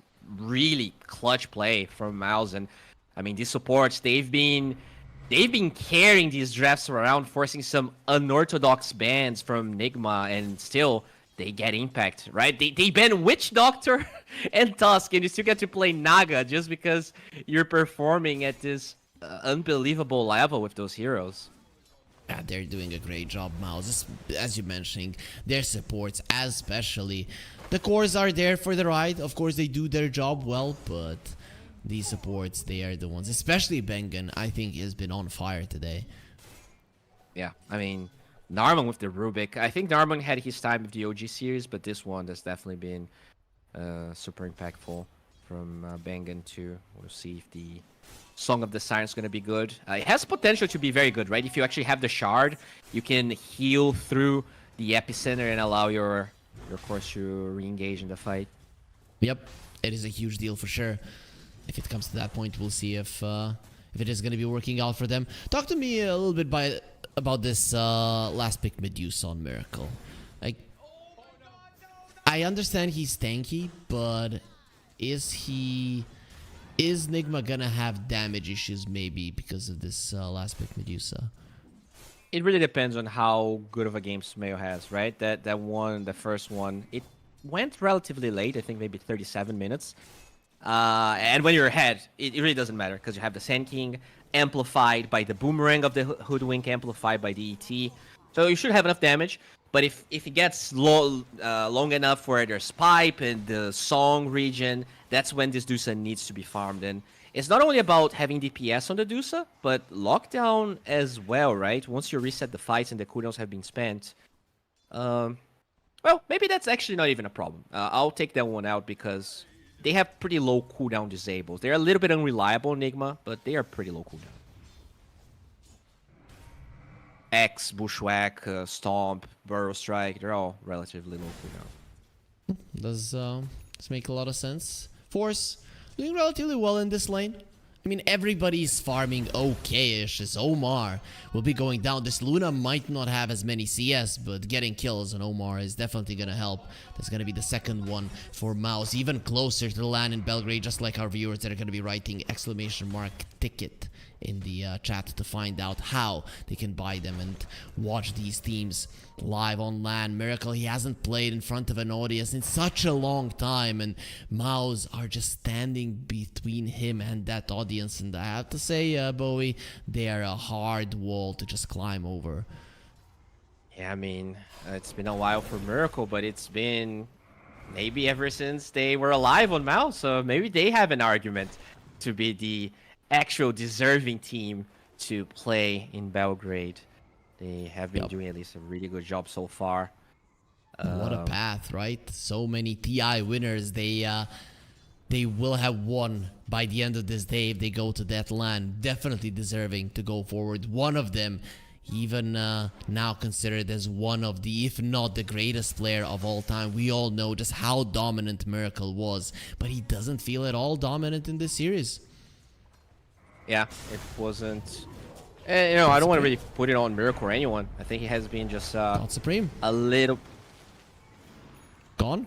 Bengen could be next on the menu. He does have his mirror image, so maybe he can dodge the burrow strike. Not gonna be happening. He thought he could do it, so didn't go for it earlier. And they even found Norman. The 3-bounce trick shot, almost getting them a bonus. Yeah, and I mean, we talked about it. First pick Storm into Sand King, bro. Is Boba drafting? What's going on? Did Immortal Faith go to sleep? Did they have to call Boba?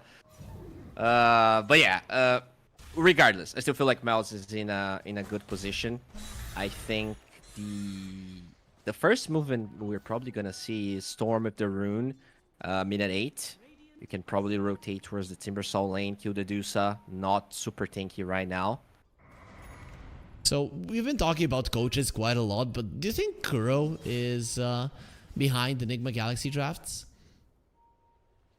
I don't know. It would be pretty cool, right? He has a lot of experience. We have teams these days that have like 2-3 coaches, and I'm sure all of his expertise would be of great value to Sumail. Well, he just turns around and gets a kill.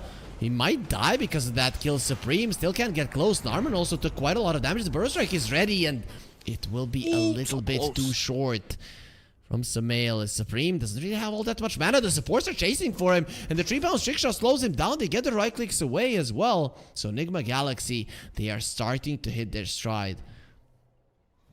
Yeah, I mean, the Sand King of Sumail, it was banned for a reason. It really made them look insanely strong in game number 1, and again, already an argument to ban this hero. Well, if Mouz wins, it's not gonna matter because there's not gonna be another game. But if they lose, Sumail does dodge everything. Yep, nicely done. GH. Get slowed down the Echo Stomp. Slow down Omar in the mid lane. Supreme, very nice cut of the tree there. Nicely done. But here comes the boat. Supreme will dodge it. It's all just in the nick of time. Force still alive there. Has been chased down quite a long time and does get a TP away in time. Sumail, no burrow strike, and it is only level 1, so really the range wasn't there. Yeah, GH was close, but no cigar. Bengen getting some vision here, finds out the one large camp stack that they have. Not really that much to worry about, but Supreme's gonna steal it anyways. Do you know what close but no cigar means? Because I was so baffled by how dumb it sounds that I needed to check. I actually don't know why. Okay, so in carnivals, usually a prize was a cigar. So you would like be shooting something in carnivals, you know, those ones in movies, and then, oh, it's closed but no cigar, right? You don't get it. Supreme, he does get X'd up. He's gonna try to zip away. Beautifully done. Does dodge the X, and well, he does survive, I guess, or a cigar for Supreme. I mean, cigar is exactly what a kid in a carnival needs, right? I guess those were different times, not really how we live our lives these days. But I mean, I think I heard from my grandma that like her first cigar she smoked at like 11 years old or something crazy. I'm like, Grandma, what the hell? And apparently it was super normal.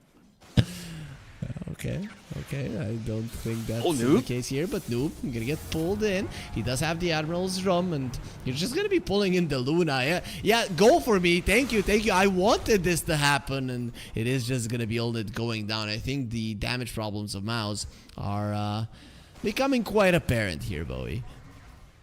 Yeah, I mean, just the Sumeo show. He's been active ever since the minute 6 runes started being appearing, and just absolutely destroying this game. The Storm is not that underfarmed, but momentum-wise, experience-wise, this is a huge lead for Nigma. And I don't think it's gonna stop, right? You don't need that many items. X, max level X, and just a hoodwink with OT is all you need to pretty much clean anyone. Unless Song gets used, but that's not available for Mouz just yet.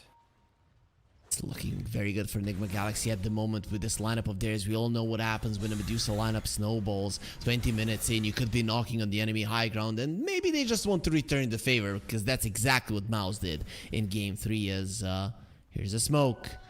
They're searching for something, and Mouz seem to be pretty much aware of what's going on. Yeah, they will retreat here. Maybe get a stack on the left side ancient. Force and Norman are in position. There we go. Alright, so the Luna, I mean, Own It had a terrible game, and to be honest, every game that they won, Own It actually kind of got stomped in the lane. He But might die now this now. time around, they're killing him over and over. In that game, it was Mouz creating pressure and forcing Nigma to react, but if they're the ones hunting Own It, even though he has good position, okay, no, he will be able to survive. Refresh your browser, Bowie. Download Microsoft. I will download Netscape. Okay, go. As Miracle defending the top tower, it really didn't take any damage. Look at that, full HP on the tier 1, the top lane, despite being versus a Timbersaw. Timbersaw naturally should be doing well versus the Medusa because you cannot damage him, but so far, Miracle, not any kind of pressure was exerted towards him. He's fine. Yeah, and he is utilizing all of that free time. 6.1k, already very far ahead of everyone else inside of Mouz, but they are slowly getting there. I think the big timing for Mouz will be pipe on Timbersaw. That's when you probably can try and defend these towers, but because that is not up, it probably means that Nigma gets to do whatever they want. Still, Nigma, So 3 very cores. poor, man. Yep. And he is, what is he going for? Is he gonna be going Kaya, Witchblade? Yeah, I mean, Witchblade's fine, but I don't know. I feel like he will need that magic resistance. I guess if you fight with the Timber, it could be okay. But what the Storm wants to do is he wants to play away from the Timber, right? You want to be looking for opportunities with a support. And if you just get caught by yourself and there's no saves, which I guess there's Song, but the damage is usually so fast from the sinking that if you also get stunned, you might not even get the Song off. I guess that is one thing that Bengen is gonna have to dodge, right? There's no way that he gets stunned up as well. Sure, you're using your snare, but sometimes you really have to understand which battles you can go for. It's more important for him to use that Song than anything else. Yeah, he's out. He was trying to steal the stack, but he actually gives up on it. I'm weak, and it was close to the Wisdom Rune. I think that's why he went back, right? Because he expects somebody to possibly be setting up there, and that can cost you your life.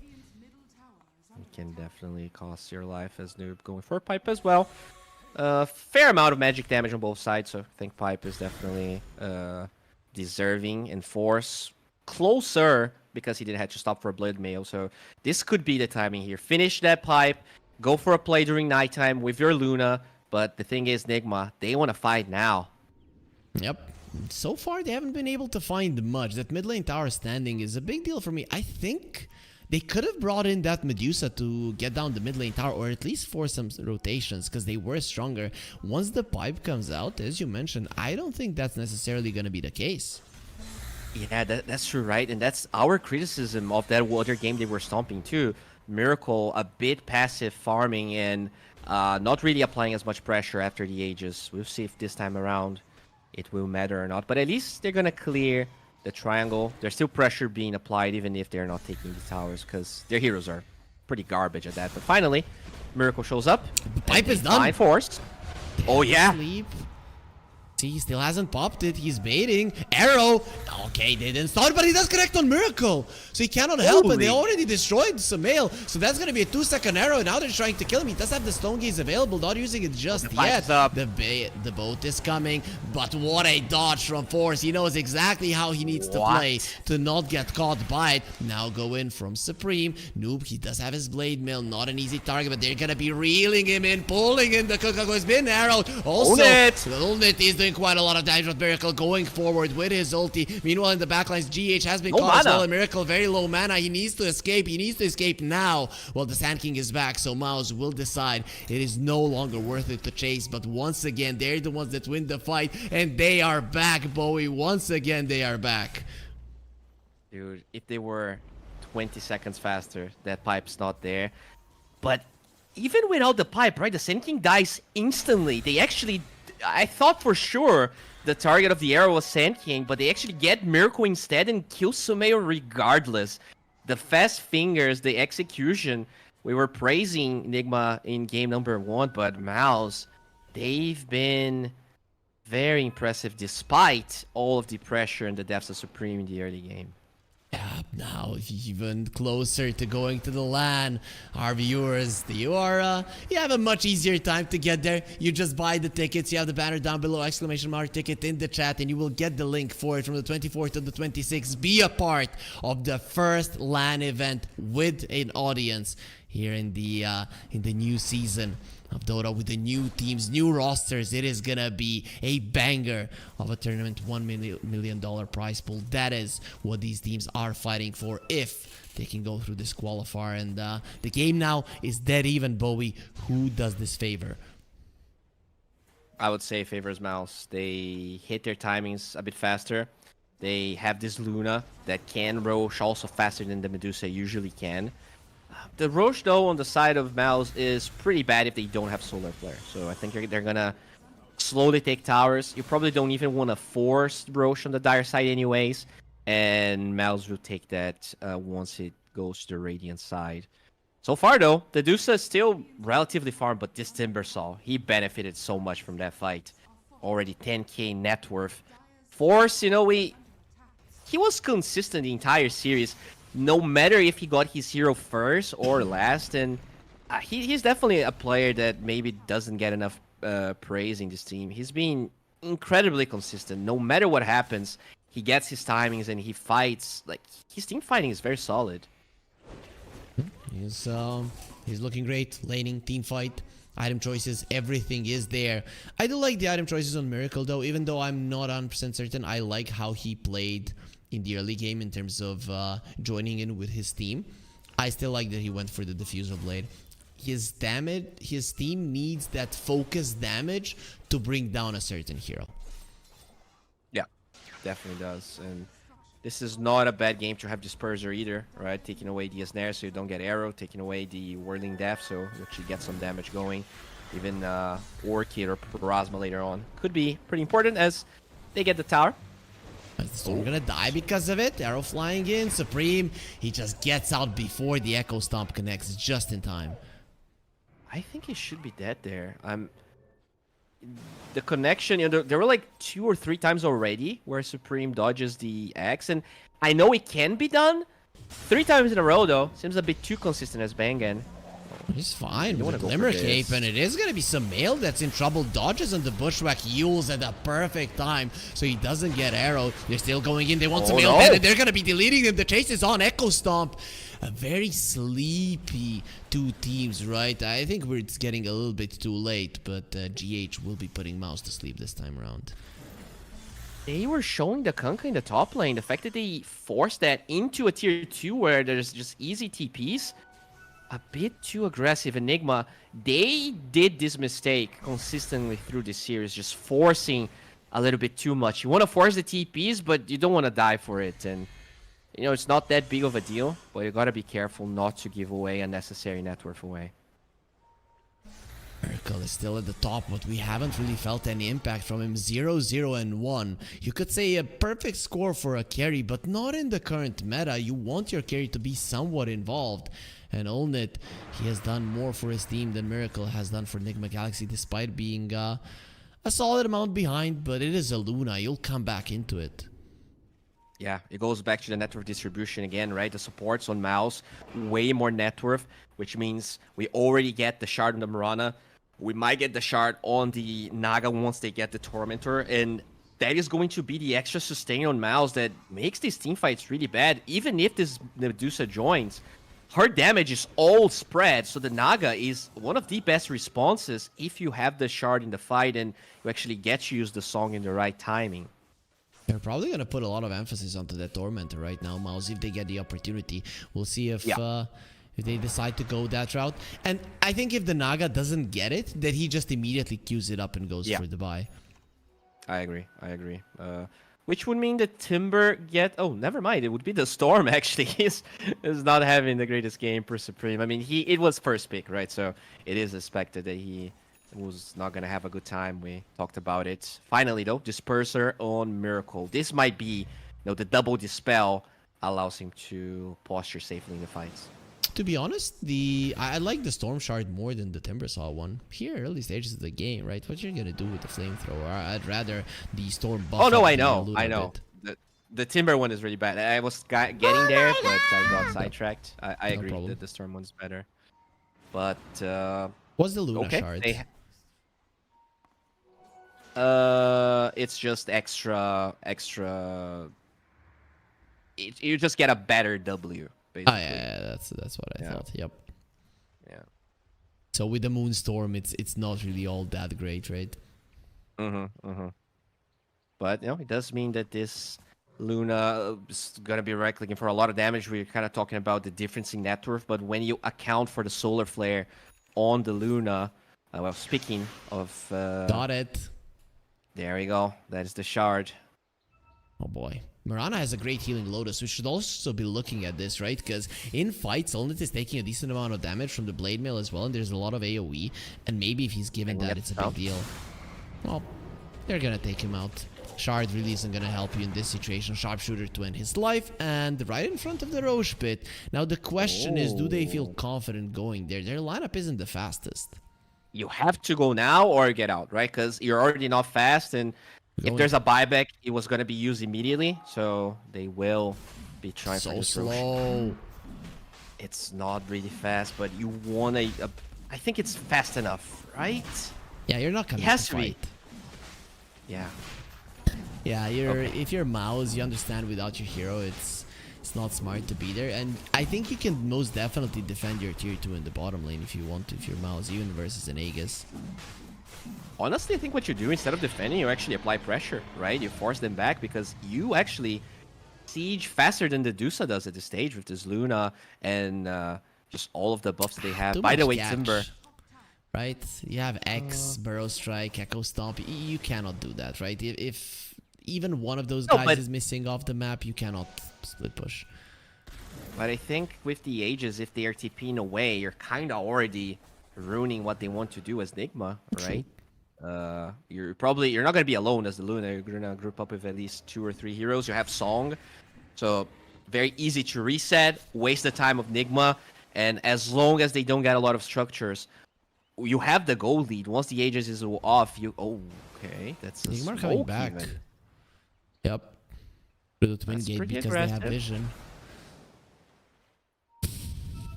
Well, we'll see how it goes. Miracle might be baiting here on the side. Now I think it's quite easy for Mouz to read what's going on. Armand doesn't get stunned up. Sumail instantly blinks away. Very smart, but it does leave Omar all alone. They're going to be going for Sumail. They understand that he is the important one. What a Stone Gaze just stops this Timbersaw. He has an Negative Scepter. Yeah, they get the Yules to stop it. And he gets himself away. The Epicenter does nothing. And Luna goes into that one. The sleep is there. You already used a lot of your spells, and what a snipe from Force. You no longer have the Sand King Golden. He's just bouncing around with those blades. He has to be careful on that blade mail. Noob is dropping low, and Force wants to finish him off. He's gonna be trying to survive for a long period of time. Not gonna be happening even with the Echo Stomp, and Force is still gonna be going in. He's ready to cut them all down, just like the trees that they're surrounded with. Nigma Galaxy have lost 4. Miracle, he has 2 lives, but no use for them at all because he has no friends. Dude, the balls on Mouz, they smoke into the Aegis. Insta BKB from Supreme. He knows that he just wants to force those cooldowns away from any towers, away from any objectives of Nigma. They have a way to reset anyway, so it's overall a safe play. But they just get the kills anyways.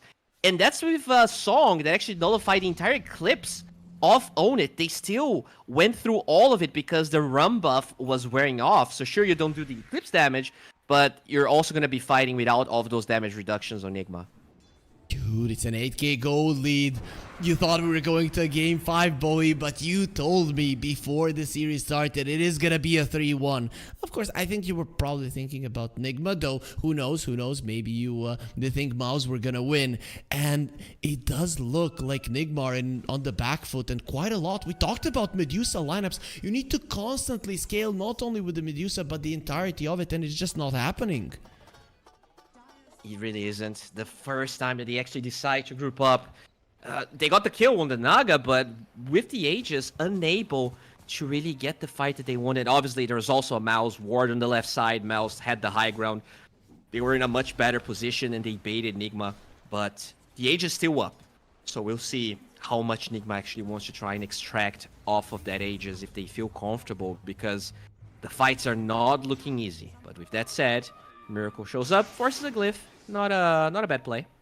They're really keeping Sumail down in this game. It is a night and day difference from game 1 and this game 4 with his Sand King performance. He's missing those burrow strikes. He's not getting the connections even on a single hero. Something is wrong, Bowie. Something is missing. It's the song effect, right? You can't just initiate with Epi as he was doing in the other game. As long as the song gets used, the damage gets nullified, your position is just so easy for Mouz to abuse with an arrow, abuse with their cooldowns, and as they're trying to push bottom, the Luna is actually getting that tower. Unreal. Nobody's responding. He's all alone because BKB TP out. How are you gonna stop him? I mean, you do have 2 spells, you're right? not stopping it. This is just sheer domination here. The Aegis is on the side of Nigma, but it might as well be on the side of the Radiant. And you know, Miracle just doesn't push that fast. That's the thing with Medusa. You need to actually be ahead so that the enemy team feels pressured to attend you. But this Luna is just farming. There's a tower here. Whenever the fight starts, there will be a unit TP. Force is losing a ton of mana. 26 seconds, and there it is. He's coming. They want to wait for the Aegis. Noob is taking so much damage. They're going for Omar as well. Supreme going in. Pops the BKB. Doesn't care about the Burrow Strike again. That Epicenter does absolutely nothing. The Stone Gaze was already used. This is going to be a chase Force going in. He knows there's nothing else left to give on the other side. The Torrent will slow him down. Only trying to get vision there with the Luna. It is nighttime. But Nigma Galaxy are far enough away. Supreme on the high ground. Found Sumail, pulling him in. Get the king. If you get the king, his servants, he really won't be able to do all that much. Sumail, even with the Bloodstone, he will not be healing nearly enough. And there will be an ensnare on Noob. They want Miracle. They want more. You're right. They found everyone. Okay, GH out of that one. The arrow does connect, and he's gonna be stunned for 5 seconds. The Echo Stomp, it does put them to sleep. 3 of them, but Supreme is still in. So they're gonna be waking up fairly soon. Miracle, he is trying to fight everybody, but left all alone. This time around, the snake will not live. They will cut off his head and make sure that only the position 5 survives. GH unable to save his laning buddy, unable to do anything for his team, and Mouz are 15k gold ahead. They are this close, Bowie, so close to going to Belgrade, to going to the LAN. After losing game 1 in dominating fashion, after being almost pushed to a defeat in game number 2 as well, it is incredible what they're doing here against Miracle, against Sumail, against this reformed Nigma that did beat OG. So there's really no argument here. Mouz ended up going through the best teams in the qualifiers, and Oh man, They looked so Nigma, bad I game think at least day in- one, right? They really didn't look all that good. They did not. They really did not. They got 2-0, but you mentioned it. A team doesn't go from 100 to 0, or in this case, a 0 to 100 without a coach, right? Because you're not going to get better as a player in one day, in 12 hours. It's really about the perspective, the drafts, and, in the shadows, Immortal Faith just moving his spawns. And he is definitely making a case for himself here alongside the entirety of Mouz. Yep, you need a good general, and it does look like Mouz. They have all of the pieces together, as you mentioned, right? It might be also their analysts. We don't know how big their team is. The thing is, it is definitely not as big and as wide and as rich as Nigma Galaxy, but these guys, they are just as deserving because they're looking awesome today. Let's be frank, though. This is still a draft that can come back. Dusa is always scary. Rapiers are a thing. Their high ground is actually incredible on the side of Nigma. So these fights that are happening outside of the base, they have been very good, basically because Supreme pre-BKBs goes ham. And as long as he's forcing those initial cooldowns, the fight becomes really hectic for Nigma, right? Their disengage is kind of weird. Do you want to like bolt just to run away? Do you want to stone gaze? If they're able to force those spells like that, it's easy for Mouz to re-engage with their draft just because of Song. So when the fights are happening in the base, I think Nigma does have an edge. The problem is it bigger than a 19k gold lead? And even if you mess up, let's say Mouz starts messing up, they always have that reset with the Song. It's very hard to come back into a Naga lineup because it takes so many good fights. I mean, not only good, perfect fights for that matter. You get a good fight, you get one kill, Naga sings, and everybody gets out. And that is not good enough for you at this point. It really, really isn't. And I'll be honest, right? We were talking about Kunkka. This whole series, it was banned by Mouz pretty much every game. And now that it's picked, I don't get to see the value. It feels like it's so easy to force the boat, and you either song or wait it out, or you just chase the miracle. We need a good the arrow lands. It did land, and he's losing all of his mana. Very soon, he's gonna be losing all of his HP. He's just dying. The great healing lotus. He's fine. PH God. This could have been. I mean, this could have been huge, and they get They're another. Not done. Supreme doesn't have all that much mana, needs to be careful. Omar is taking a lot of damage. Their splitter doesn't really do all that much. The problem is that Force is way too tanky. Samael is charging up the epicenter. He doesn't know who to go for. Should I go for Force? No, he's too strong. The arrow did connect. Now trying to go for the Luna, but instantly the sleep every single time Bengen is ready. He doesn't even want to risk it. They know they're winning this fight anyways, but still wants to do everything perfectly. Bengen now with an invis. They don't see him. They don't have the support. They don't have the vision, but they are gonna get caught anyways. Do you have any more greater healing lotus? Any more flowers to give for this guy, only to put on Miracle's grave, because he's going into the ground as Nigma Galaxy are buying back on their 2 cores to get slaughtered once again. Force is doing whatever the hell he wants. These are not your tier 4 towers. This is not your base.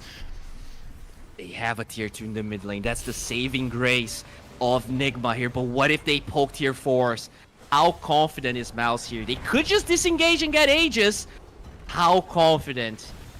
They've been very clinical here with the way they applied pressure. You could just leave, and it looks like that's what they're gonna do. Immortal Faith taught them well.